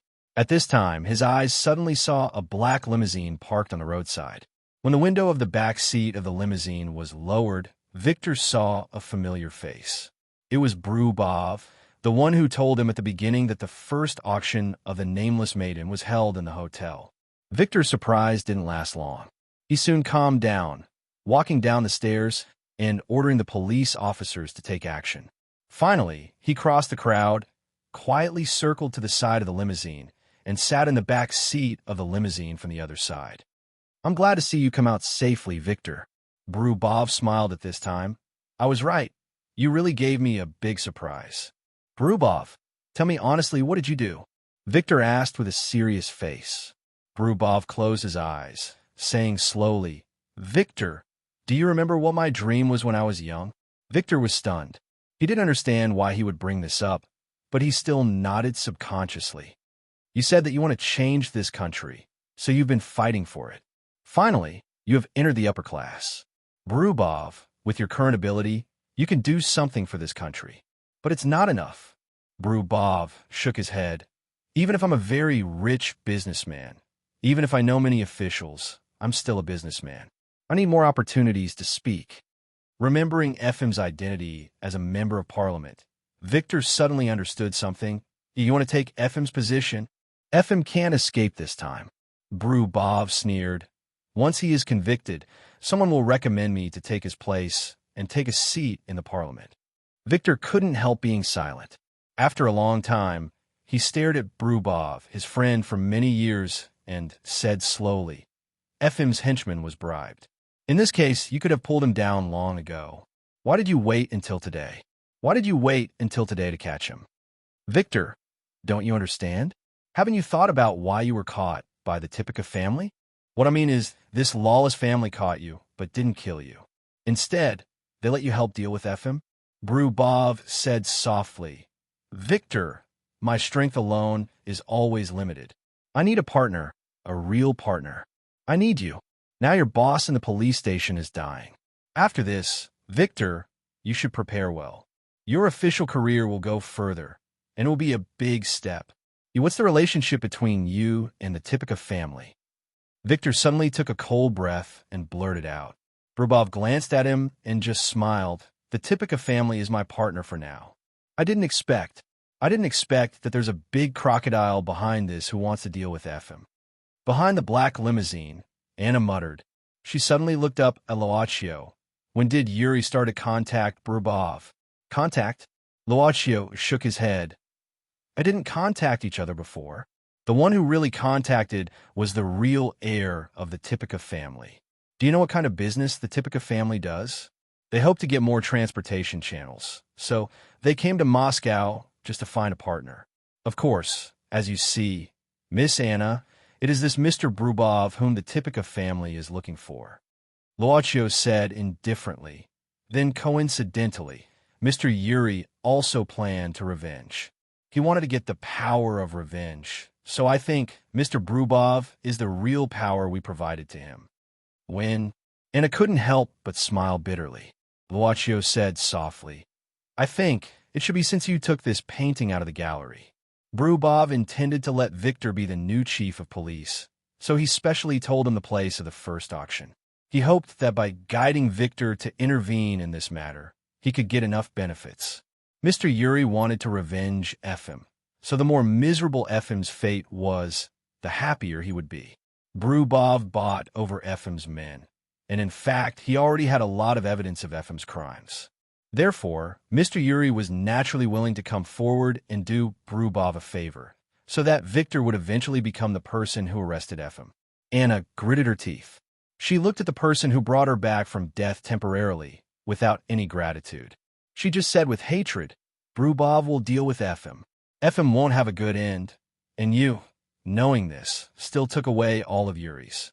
Devil, you're more evil than the devil. Loachio said indifferently. We didn't force anyone. Mr. Yuri chose the road of no return because he was shot by Miss Anna on the platform of the subway station, right? Anna's lips moved slightly, but she couldn't say anything. She could only raise her eyes, looking at the moon after the full moon. Although the 3 shots did hit Mr. Yuri's body and made him bleed a lot, Loachio said slowly, but I think it's not enough to kill Mr. Yuri. Miss Anna, did you calculate the shooting position? Because it's so accurate that I have to doubt it. Of course. He shook his head. I don't think Mr. Yuri can doubt it. Chapter 294. I didn't want to kill him at all. Anna covered her face with her hands. Her voice came out from her fingers and became unclear. But I had to do this. You shouldn't threaten FM. Since he escaped, why did he come back? She needed to say these things. They were buried in her heart, making her unable to breathe at this moment. Fortunately, the person he wanted to see was me. Anna put down her hand and took a deep breath. She said in a low voice with tears in her eyes, "Yes, I did shoot him, but I never thought of killing him. He may be seriously injured, but at least he can lie safely in a hospital bed. Efim will never let go of anyone who threatens him." Yuri told him that he shouldn't come back. Luocio looked at Anna, saying expressionlessly, "But Miss Anna, you did shoot him, didn't you? No matter what the reason is, the moment you shot him, Mr. Yuri was destined to suffer the greatest pain. Or are you going to confess to him later to ask for his forgiveness?" Anna shook her head. She took another deep breath. "I won't do that. He just needs to lie in a hospital for a while. I won't show up in front of him again. Even if he doesn't forgive me in this life, I have no opinion. Even if he lied to me in the end and didn't tell me that he sold the painting to Efim and asked me to come back for Efim, even if I lost my life, I won't blame him." She sneered at herself, "But I didn't expect, and he probably didn't expect, that we would meet you," Luocio said indifferently. "As guests, whether it's Miss Anna or Mr. Yuri, their desire is too strong." As the boss of the club, Luocio didn't intend to explain to the guests.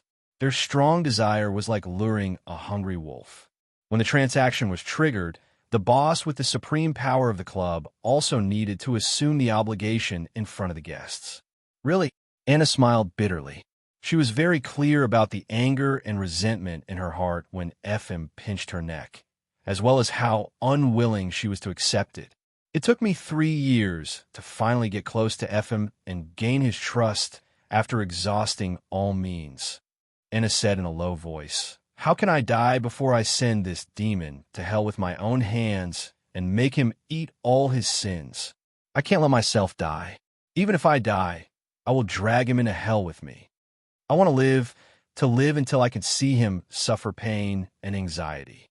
I want to see him lose everything. I want to see him suffer a fate worse than death." Anna gritted her teeth. Her eyes were filled with resentment. "I don't care what you do. So, from the moment you met Mr. Yuri, you had already decided to make use of him?" Luocio asked curiously.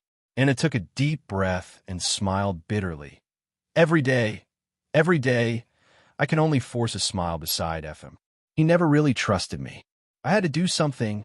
I had to tempt him into making a mistake. When I met Yuri in the art gallery, I knew my chance had come. I know that Efim is a person who never knows his place. I told him my plan, and he even agreed at once." Anna lowered her head and said softly, "I've known him since that day. God really gave him unparalleled talent. But he didn't get the opportunity to match this talent. He had his own dream. He hoped to be a real painter. He hoped his works could be recognized by the whole world. He hoped to make his own sky. But I finally made use of his dream," Anna said faintly. "I told him that there was a chance to make his wish come true. In the beginning, he didn't know about this. Instead, he wholeheartedly imitated the nameless maiden. It was only because I told him that this was the only way to show off his strength to a potential investor. But in the end, he still noticed." Anna shook her head. "It's not a chance to be famous. He's just a tool for Efim to make money. He can't really let his paintings be known to the whole world. He didn't even have the chance to paint what he wanted to paint. All of them were merely other people's belongings. But he finally finished the first painting, the nameless maiden. I'm afraid it's because of you, Miss Anna." Anna's shoulders slightly shrugged, saying sadly, I know it all. I can clearly feel his feelings for me, but I won't and can't respond to him, because I was constantly reminding myself not to forget my purpose. I must let Efim suffer the punishment he deserves. Only in this way, only in this way, only in this way can those who suffered misfortune because of Efim, this devil, rest in peace. Las Patiscea mining area? Luocio suddenly said. You know? Anna suddenly raised her head. Boss Luo said indifferently. Nothing. I just met a gentleman who also came out of this mining area. Really? Anna didn't ask who the man was. She just heaved a heavy sigh. Las Patiscea mining area. That's where I grew up. But it has always been controlled by others. The capital constantly squeezed us, and it became worse in the hands of FM. When I was young, there was a hero in our mining area. I thought our life would be better, but unfortunately, Anna said bitterly, the hero is gone, my home, my relatives are gone. But she also said bitterly, but I will never let go of FM who ruled the mining area like a devil. I want to end it all. She also said sadly, no matter what I have to sacrifice, no matter how much Yuri hates me, no matter how much he hates me. Her eyes were shining with crystal luster that didn't exist in the night. Seeing this, Luaccio gently turned around, carrying Anna on his back, saying slowly, it's good that Miss Anna has been aware of this from the beginning, but it's also good that you can say it out. The hatred of more than 10 years was hidden in the bottom of her heart. She couldn't tell anyone, nor could she. It was too heavy. Anna broke down and cried bitterly.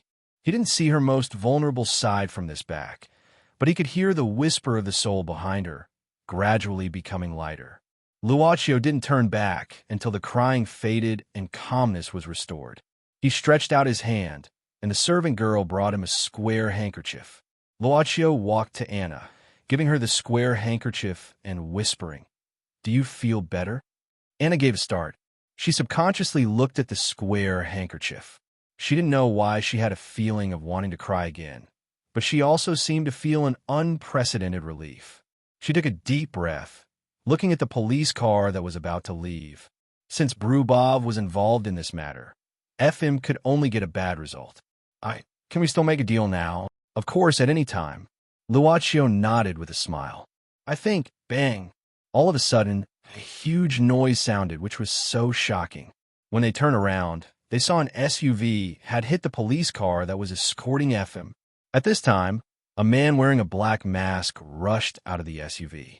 He held an automatic rifle and began to shoot. This made the few police officers hide behind their respective police cars in fear. At the same time, FM climbed out of the hit police car in a panic. His hands were locked in handcuffs, and he seemed to curse loudly at this time. The man shot at FM's feet with the automatic rifle, and then pointed at the SUV. Chapter 295. In the car, one of the men with a black hood cut the handcuffs on FM's hands roughly with a pair of iron pliers. But FM scolded, is this how you guarantee the safety of your customers? Don't you know that I would have been killed if you had hit me a little bit? Are you dead? The other man who was driving said, indifferently. FM snorted, is this the service attitude of your Michael Club? Every year, I have to pay hundreds of millions in membership fees just to get this kind of service? Tell me your names. I'll definitely complain to Mr. Sun. First of all, the man who was driving didn't turn his head, saying indifferently, you didn't tell us in advance that you were in danger. Secondly, when we arrived, you were already in the police car. We had no interest in rushing into the police station to save you. Finally, my name is Tianzue. The one next to me is Tianbai. You're welcome to complain. FM snorted coldly. He just wanted to vent his dissatisfaction, because he was extremely angry that he became a prisoner overnight and was even betrayed by his confidant. Before he was taken away by the police had already pried open his safe room. The things hidden inside were enough for him to have dozens of reasons not to stay in this country anymore. Where are we going now? After calming down, FM quickly asked, send you to the river. I'm afraid it's difficult for you to board the plane now. Let's go by water. Tianzue said indifferently, don't worry, you're a member of the club. You won't lose the membership fee you paid. We'll send you away safely. Well, according to the information you filled in from the premise, the first place you want to be sent to when you're in danger is Italy. FM clenched his fists. Things happened too fast tonight. If he left here, he would lose nearly half of his wealth. Wait, I can't leave like this. FM gritted his teeth. At least there's one guy. I don't want him to have a good time before I leave. Mr. FM, we don't recommend you to complicate matters. Tianbai said indifferently at this time. Especially when you need to escape, the idea of revenge out of anger is something that only fools and boors will do. But FM sneered. What Michael Club? When I first joined the guild, all of you made it sound so nice. Now, can't you do anything? Give me the phone. I want to talk to your boss. Tianze looked at Tianbai and shrugged. Tianbai gave FM a mobile phone. Heaven's defeat? What is it? I am FM. Oh, so it's Mr. FM. The voice on the other end of the phone said with a light smile. It seems that Tianze and Tianbai have successfully brought you out. Mr. FM, don't worry. We will send you safely to, oh yes, Italy. No, before that, I have one more request. FM snorted. He looked at Tianze and Tianbai in the carriage and said coldly, however, your men don't seem to have a good service attitude. Hee. It's like this, Mr. FM. Tianzue and Tianbai were only responsible for transportation. If it's any other request that's beyond their delivery duties, I have to apologize here, but they won't agree to it. I don't care. Before leaving, I want you to help me get rid of Guy. I don't like to play games with my enemies slowly after going to Italy. I like to make a quick decision. FM said in a low voice, I don't care what these two guys are responsible for, but I believe that there's nothing in the world that money can't buy. Help me get rid of my enemy. I'll give you any money. The phone was silent for a while. Then the voice of Mr. Sun sounded, Mr. FM, please give the phone to Tianbai. The phone was soon handed to Tianbai. Tianbai listened calmly at this time. Listen, the boss asked us to restrain ourselves as much as possible during this time. However, since FM is so angry and willing to be slaughtered by us, we have no reason to refuse the request of our respected member. Remember, be quick. After all, Moscow is still the territory of Dongzheng. Don't cause unnecessary trouble. Tianbai nodded and said indifferently, I see. He turned off the phone and looked at FM, saying slowly, so, Mr. FM, please tell me the address of your enemy. I think it's best to let you get on the boat before dawn. FM snorted, squinting his eyes and saying an address slowly. Whoosh. Rumble. That was the sound of the subsiding engine. The Dodge Tomahawk that finally stopped also turned off the headlights. Vera took off her helmet and shook her hair before walking down. After hearing the sound, Vicar hurried out of the house. He opened his hands and showed a happy look. Dear FNC, congratulations on completing a successful assignment. Where's the painting? Vera smiled indifferently. I hope I didn't break it when I opened the frame. Oh, definitely not. Vicar smiled and said, I've seen it. There's no damage at all. In other words, I've never seen such a complete one. Vera didn't want to talk nonsense with Vicar here. She threw the key to Vicar and walked into the house. The painting tube was casually placed on the sofa in the living room. Vera turned over the back of the sofa and sat on it. Then she opened the painting tube and took out the nameless maiden that was hidden inside. She smiled slowly. After a hard day's work, it was a good way to comfort herself to appreciate her spoils of war. Vicar, who had pushed the Dodge Tomahawk into the garage, came in at this time, whistling, How does it feel to hold a national treasure in your hand? Unexpectedly, Vera suddenly frowned and said coldly, Terrible. Terrible? Vicar gave a start. Vera tore the painting in her hand into two halves, saying indifferently, This painting is fake.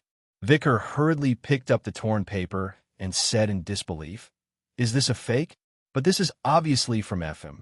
But when I want to take it back, there was nothing strange. Vera sighed and said, Look at the lower right edge of the drawing paper. Vicar subconsciously turned over the painting paper, looking at the place Vera said. Suddenly, Vicar opened his mouth, and his expression was very interesting, because there was a line of very clear words clearly printed in this place. Made in China this.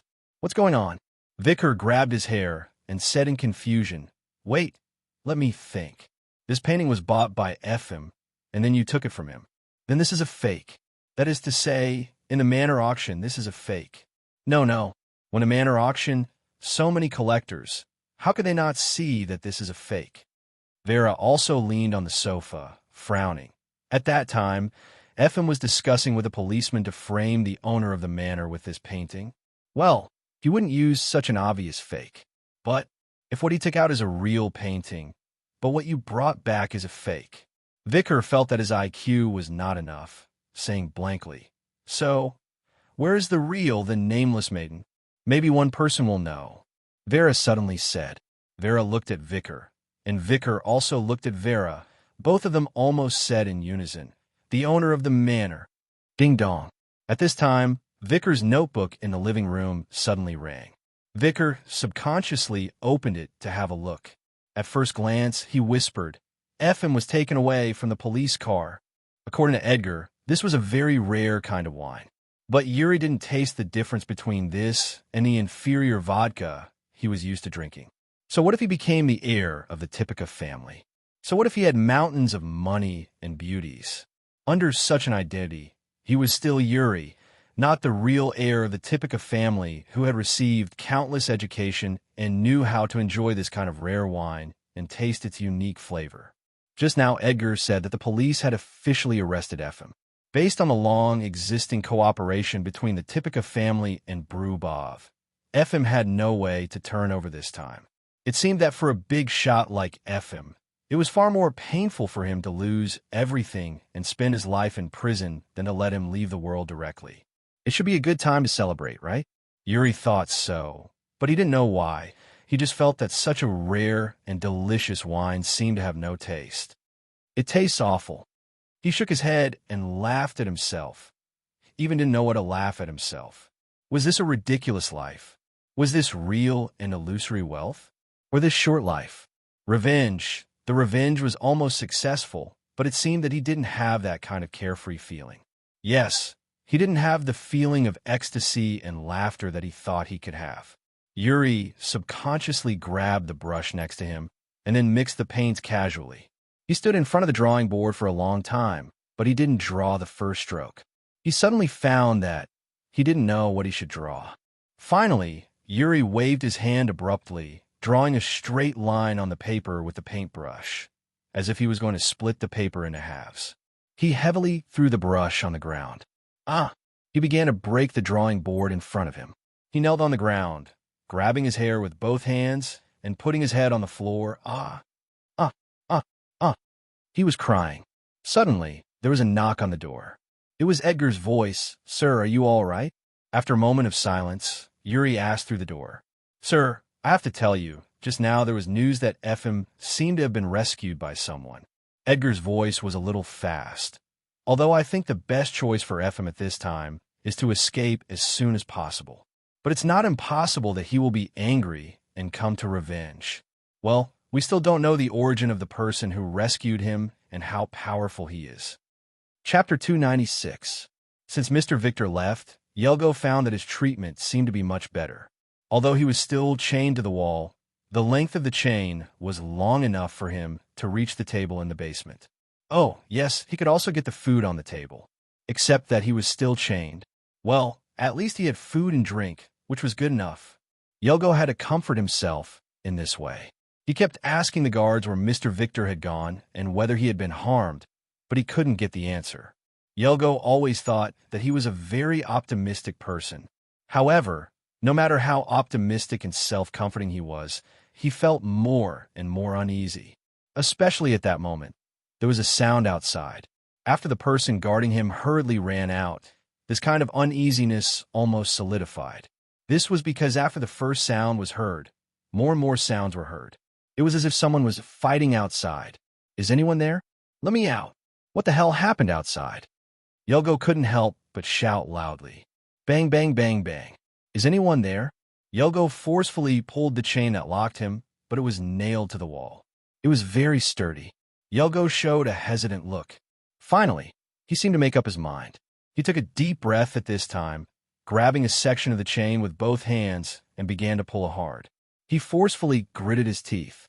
His arm suddenly swelled up. His teeth suddenly became sharper, and his pupils changed a little.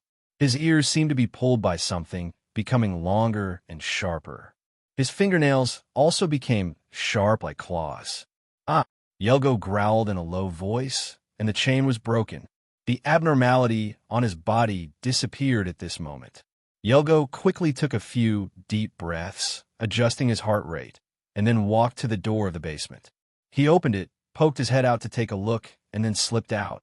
In fact, he was rejoicing that he had finally waited until there was no one around. Why can Effa be rescued? It was a questioning tone. Luaccio looked at Anna, who was scolding him. Instead of answering, he asked, "Why can't Effin be rescued?" Anna looked at the chaotic scene. After the SUV left, the police still didn't dare to come out from their hiding spots. She gritted her teeth and said, "Aren't you here to deal with Effin? Are you just going to watch him get rescued?" "Miss Anna," Luaccio said seriously, "I think you have misunderstood something. We didn't say we were going to deal with Effin. There was no such thing in the past.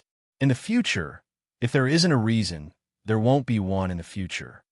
But Yuri wants revenge. We have already given him the power to take revenge." Luaccio shook his head and said, "As for whether he can succeed, that is not in our agreement." Anna glanced at him hatefully, but looked away. She knew that every word this person said was the truth. Whatever she wanted, it was her personal wish, and the other party would fulfill that wish. She gave it, but she couldn't get the desired result. She had tried hard, but she couldn't achieve the desired result, as if it was a trick of fate. Anna gritted her teeth and suddenly said, "Yuri has lost everything. I can't let him sacrifice everything to get such a result. Tell me, can Effin get away or not?"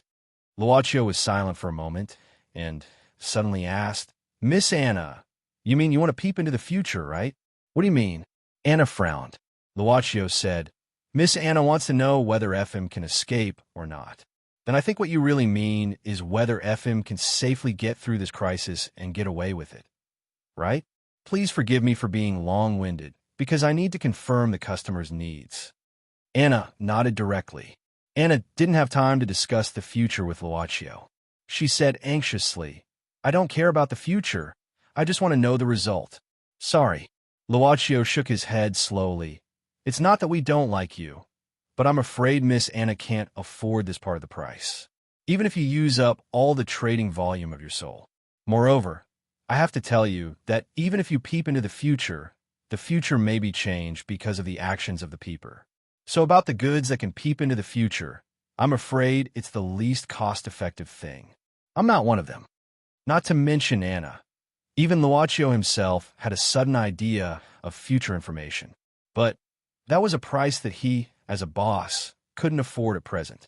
Not to mention an ordinary person. Stop it. After all, this is just an excuse for you not to do it. You can say whatever you want, but it's just a lie. Anna didn't know the true horror behind these words, nor did she know what was behind the topic of peeking into the future. She was just a very ordinary girl, an ordinary girl who gave up a lot of things for revenge. She only took it as an excuse for him not to help. From the very beginning, she defined this weird club boss as a guy like a devil, who only wanted to get everything of human beings. Devils reap without sowing and get the biggest benefit with the least cost, which was the most normal thing. If Miss Anna thinks so from the bottom of your heart, we won't argue. We can understand the customer's anxious mood. Luaccio shook his head and didn't want to talk more about this issue, but said softly, "But I can tell you where FM wants to go now." "Well, don't worry. This part is free. You can take it as a gift." "Where to?"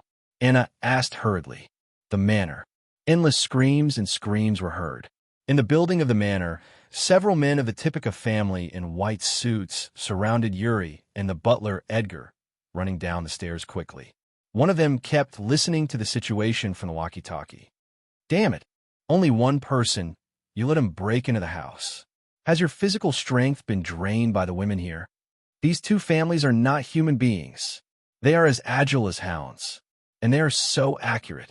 Almost all of our men were killed in an instant. Try to hold him before we send the young master away. Even if you die, you have to hold him." Click. The walkie-talkie suddenly gave out a harsh sound of electric current and lost the voice of the opponent. Ike, respond. Ike. The man looked at the walkie-talkie in his hand with an ugly face. He knew what happened. "Go quickly," Edgar said calmly. "Don't let the sacrifice be in vain." But the old butler was also a little worried. Although this manor was not like the headquarters of the Typica family in Morocco, at least there were a lot of bodyguards here. It was just an intruder who didn't need to escort the master away. Edgar thought so before. However, in a short period of time, the invaders seemed to have entered a no-man's land as they killed their way in and continuously broke through the manor's defensive line. Thus, Edgar had no choice but to prioritize Yuri's safety. "Sir, why haven't you put on the bulletproof vest?" Edgar glanced at Yuri at this time.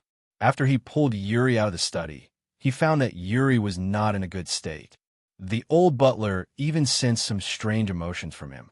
That was, Yuri was not afraid at this time. Even, he didn't seem to be in a good state. It was as if the approaching danger was nothing to him. Yuri said slowly, "No need. Anyway, it's just a matter of time for me to escape or not. I just want to know who broke in." Bang. Chapter 297. Carrying the Benelli M1 on his shoulder, the man who broke the door looked at Yuri and his companions who were rushing down the stairs. "It seems that he finally found the right person." Tianbai sneered. "This manor is really big." As he spoke, Tianbai suddenly shifted his body. In that split second, a bullet brushed past him and hit the door behind him. Tianbai instantly waved the Benelli M1 in his hand and pulled the trigger without looking at the position. At the moment when he shot, a figure was shot into a hornet's nest with blood dripping. Benelli M1. The power of the shotgun was too horrible. "Take the young master away, Mr. Edgar," the head of the bodyguards of the Tipica family said quickly, and together with several companions, they crazily suppressed the man, Tianbai, with firepower. "Go to hell." A bodyguard of the Tipica family directly bit off the safety pin of the grenade and threw it towards Tianbai. Tianbai's eyes narrowed. Instead of retreating, he used the Benelli M1 in his hand like a baseball bat and accurately hit the grenade flying toward him. It hit the target. The grenade flew back. Bang! The power of the explosion directly blew up the staircase. At the moment of the explosion, the butler quickly threw Yuri to the ground. But the airflow and loud sound of the explosion made him dizzy. Yuri climbed up from the ground, shaking his head, but still seeing stars. The tinnitus made him feel that everything in front of him seemed to be shaking. But he could clearly see that those bodyguards fell down one by one and turned into badly mutilated corpses. He saw Edgar, who fell on the ground. The old man pushed him and blocked the impact of the airflow for him. But now he was motionless, and Yuri didn't know whether he was dead or alive. "Who are you?" Yuri took a deep breath at this moment. Was he afraid? He himself didn't know either, but it was clear that the most basic of human instincts still made his voice become nervous. But Tianbai was obviously not interested in talking more. He raised the Benelli M1 in his hand, aiming at Yuri directly. Yuri could only retreat in panic, but finally pushed against the wall. Finding that he had no way back, he couldn't help sweating. "Wait!" At this moment, a voice that did not belong to this place suddenly rang out. When they looked towards the source of the sound, they saw a huge figure slowly walking in through the door that had been broken open by Tianbai. Yuri instantly saw the man's appearance clearly. He opened his eyes wide and gritted his teeth. "F him!" Seeing Yuri for the first time, F.M. frowned, then looked around and snorted. "It's really you. I knew it. That bitch Anna must be lying to me. She didn't kill you. Humph. What's more, I didn't expect that you, a poor tramp, could become a member of the Tipica family. But," F.M. sneered, "no matter who you are, I'll take your life now." Yuri was stunned. However, he suddenly had an idea. "Wait. I'm not the heir of the Tipica family," he said quickly. "I'm just a substitute for that guy. He's the one who wants to deal with you." "Substitute?" F.M. frowned. "Where's the real heir?" While counting, F.M. took a pistol from Tianbai with a cruel face. "If you dare to say you don't know, then go to hell. I'll send you to see your old lover." "Wait." Yuri swallowed his saliva, saying quickly, "I can take you to him. I know where he is. But you have to let me go. Really. Or else, he can escape from this place right away." F.M. suddenly narrowed his eyes.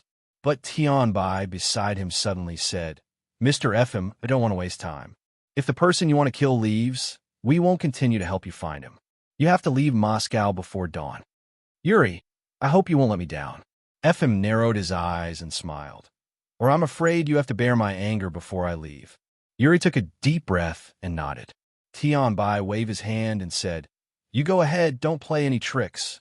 Yuri could only turn around, but he knew that the Benelli M1 shotgun was pointed at his back. Follow me. Yelgo easily saw a guy lying on the ground on the road. He might be a man of the manor. He looked at the bloody hole on the man's forehead, subconsciously thinking of a phrase. One-shot kill. What the hell happened? Yelgo frowned, but quickly reached out and turned over the man's body.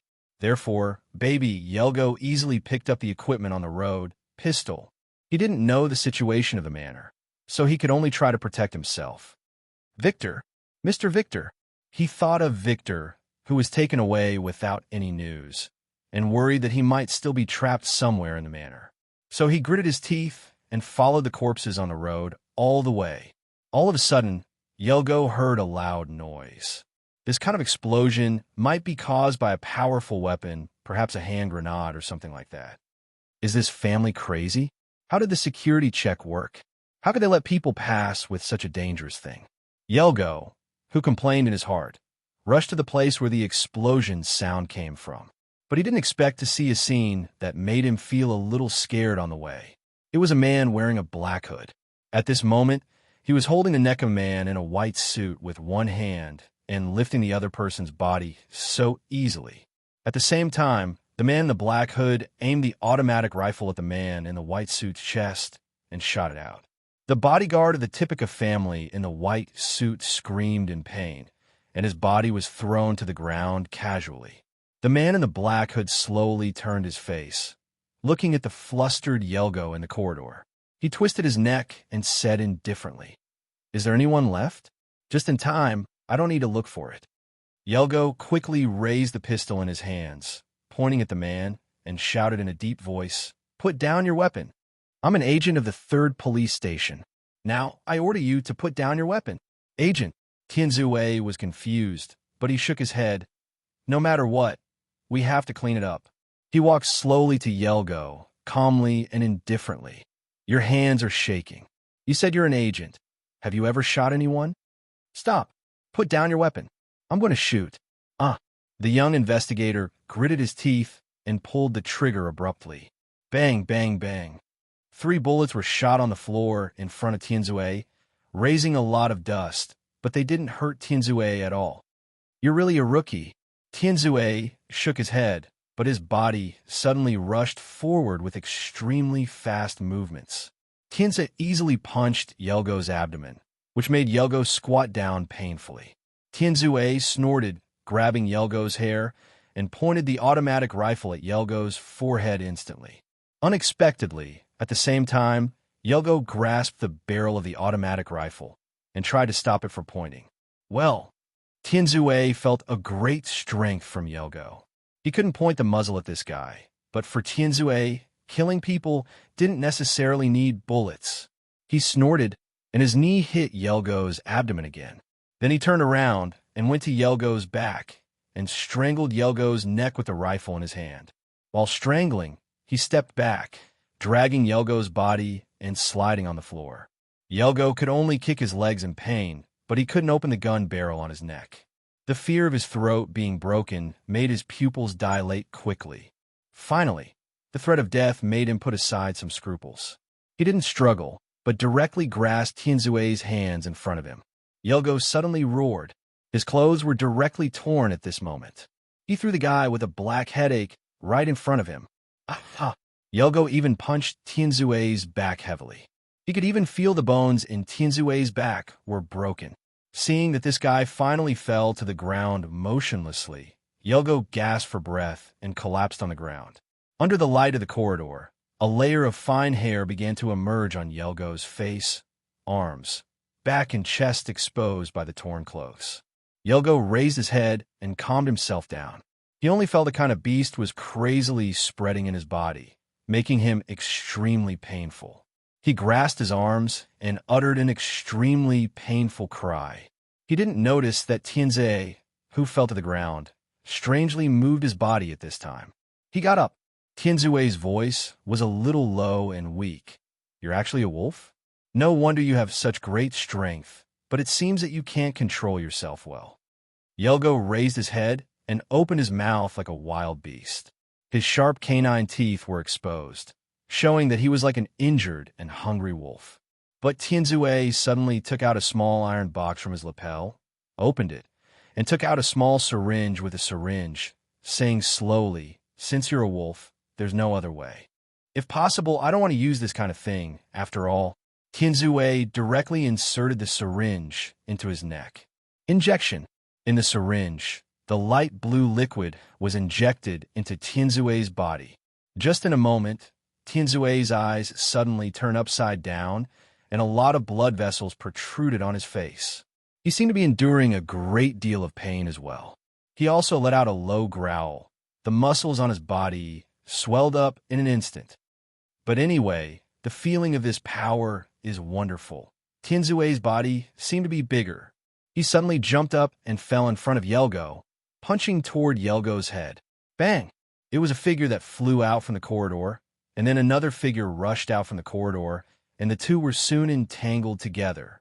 Well, it seemed that this kind of medicine was the standard for the members of Michael Club. Looking at the two inhuman bodies entangled with each other, Boss Luo couldn't help but think with interest.